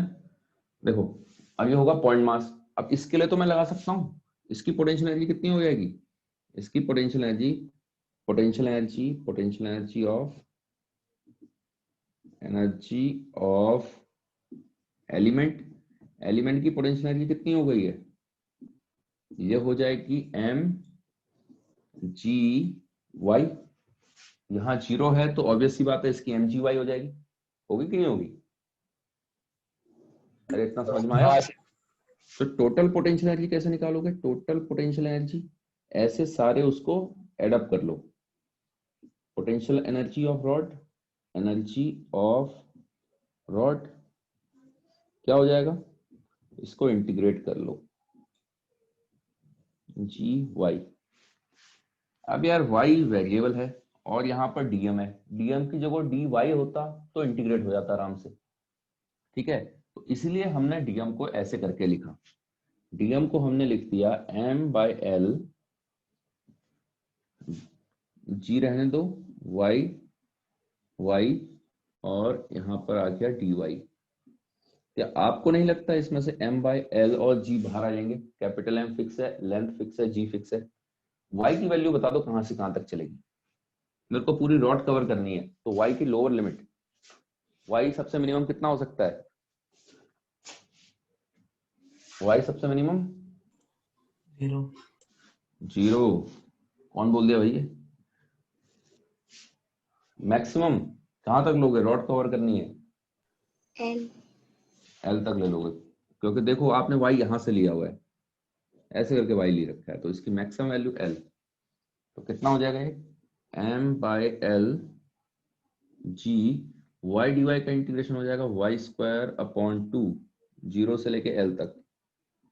लिमिट पुट करोगे, जरा ध्यान दो, लिमिट पुट करना आपको आता है, एम जी बाय एल, ये हो जाएगा एल स्क्वायर माइनस 0 अपॉन 2, यानी एम जी एल बाय 2 आ जाएगा। आप इसको ऐसे भी लिख सकते हो, M G into L by 2। L by 2 को ब्रैकेट में क्यों लिखा? सेंटर ऑफ मास का कॉन्सेप्ट इस्तेमाल करने के लिए। आपने सेंटर ऑफ मास का कॉन्सेप्ट इस्तेमाल कर दिया, ठीक है। आपने बोला भाई इसका पूरा मास यहाँ से सिंपली यहाँ से इतने हाइट पर होगा, एल बाई 2 पर होगा इसका पूरा का पूरा मास, तो इसलिए आपने अब ऐसे भी लिख सकते हो। लेकिन एलिमेंट लेना सीखो, आज नहीं तो कल सीखना पड़ेगा। अभी तो एक का सीख रहे हो, यहाँ पर एक का सीख लो, रॉड का तो सीख ही लो।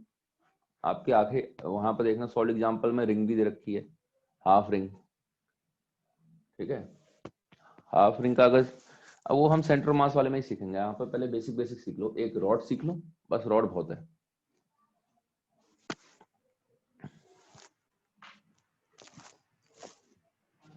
अरे आई बात समझ में? Yes sir.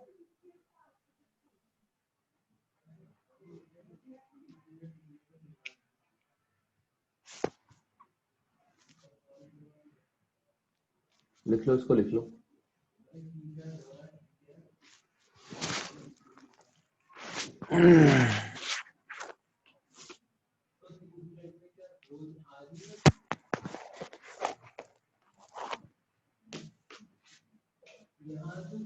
ये चौथा लेक्चर है, पांचवा लेक्चर है? पांचवा है ना?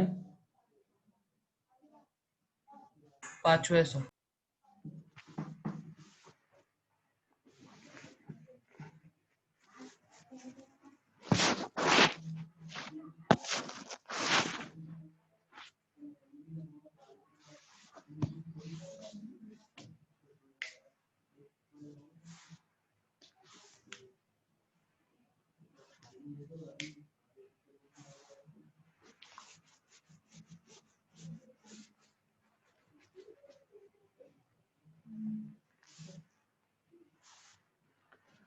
इसको मार्क कर लेना, इसको सीखना, रॉड में एलिमेंट कैसे ले रहा हूं, देखो ऑब्जर्व करो इस चीज को, ठीक है। सेंटर ऑफ मास में हम इस्तेमाल करेंगे, इसका करेंगे, रिंग का भी करेंगे हम यूज।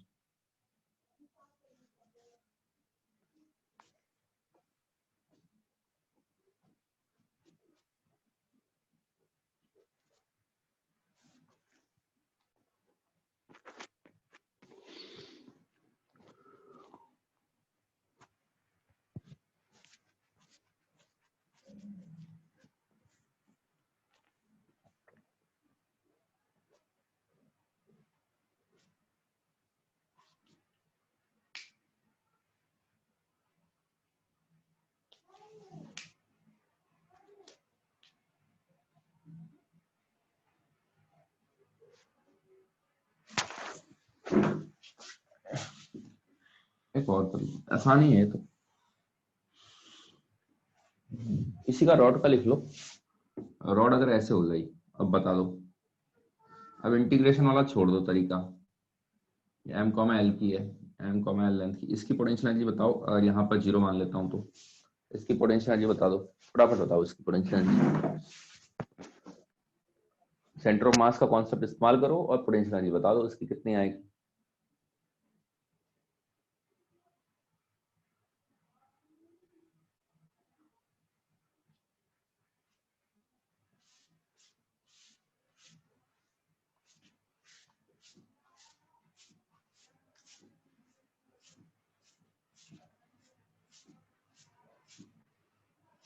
mgl sin θ/2। कर लो भाई, बाकी भी कर लो इसको।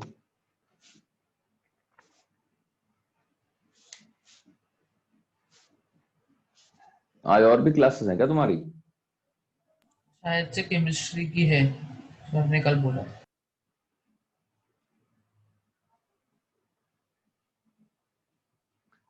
आंसर तुम एक नहीं देते हो, हैं सर्वेश?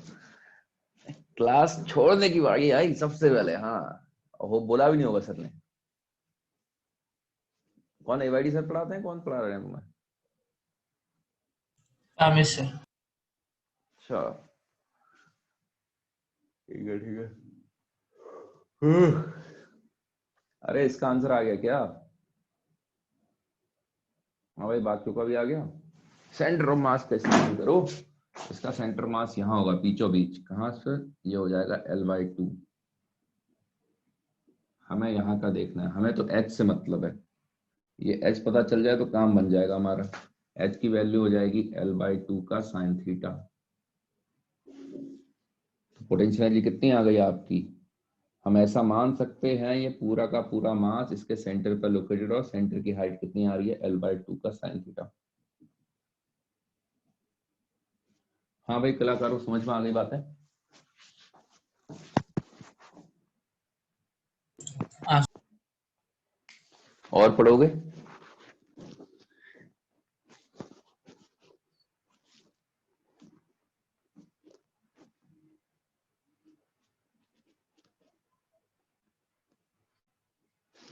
सुरभि, और पढ़ोगे बताओ?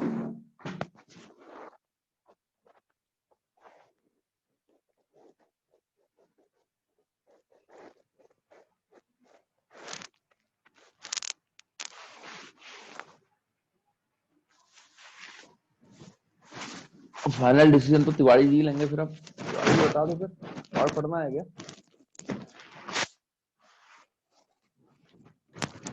हाँ तिवारी जी जो बोल देते हैं फिर। तिवारी जी बताइए क्या करना है, और पढ़ना है कि बस हो गया आज का? बस करते सर। बस तिवारी जी बोल दिया बस करो, और क्या बोले यार बताओ। मैं थक गया हूँ, अरे टेंशन मत लो भाई। हाँ हाँ हाँ, हो गया हो गया हो गया, चलो ठीक है। चलो इतना ही रखते हैं आज का। मैं भेजता हूँ आपको, मोशन से चालू करें वो 4 क्वेश्चन का कॉन्सेप्ट। 3 4 क्वेश्चन या 5 क्वेश्चन, हाँ सर। ठीक है ना? उससे आपका प्रीवियस ईयर ऑटोमेटिकली कंप्लीट हो जाएगा। ठीक है, डेली के 4 क्वेश्चन भेज दूंगा, लगाना टाइम लगाना उसको। अरे मैं कहाँ थकता हूँ यार, इतने से थकने लग गया मैं। 8 घंटे पढ़ाता हूँ दिन में, हो गया फिर, अगर इतने में थकने लग गया। तो आज संडे है, नहीं तो मेरा बैडमिंटन नहीं है, नहीं तो मैं सुबह जाता हूँ 6:30 से 8:30 बैडमिंटन खेल लेता हूँ मैं 2 घंटा। उसके बाद 9 बजे से पढ़ाता हूँ, 9 से 11, 11:30 से पढ़ाता हूँ 2 घंटा, फिर 4 बजे से 8 बजे तक। इतने से थकने लग जाऊंगा मैं, हैं? चलो भाई, भेजता हूँ मैं 4 5 क्वेश्चन भेजता हूँ। चलो चलो निकलो निकलो।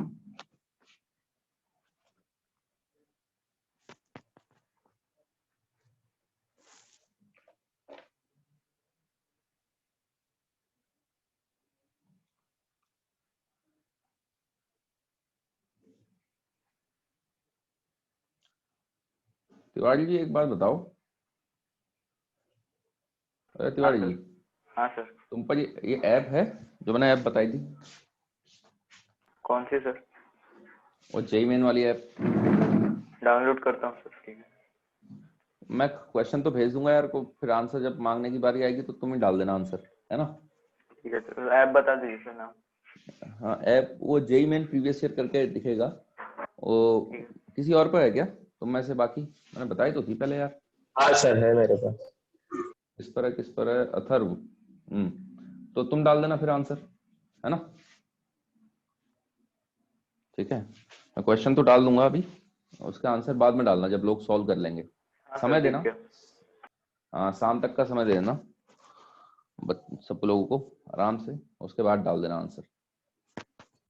सॉल्यूशन मत डालना, सॉल्यूशन मत डालना, खाली आंसर की वो डालना, आंसर क्या है। चलो चलो, जाओ जाओ, बाय सर। Bye bye.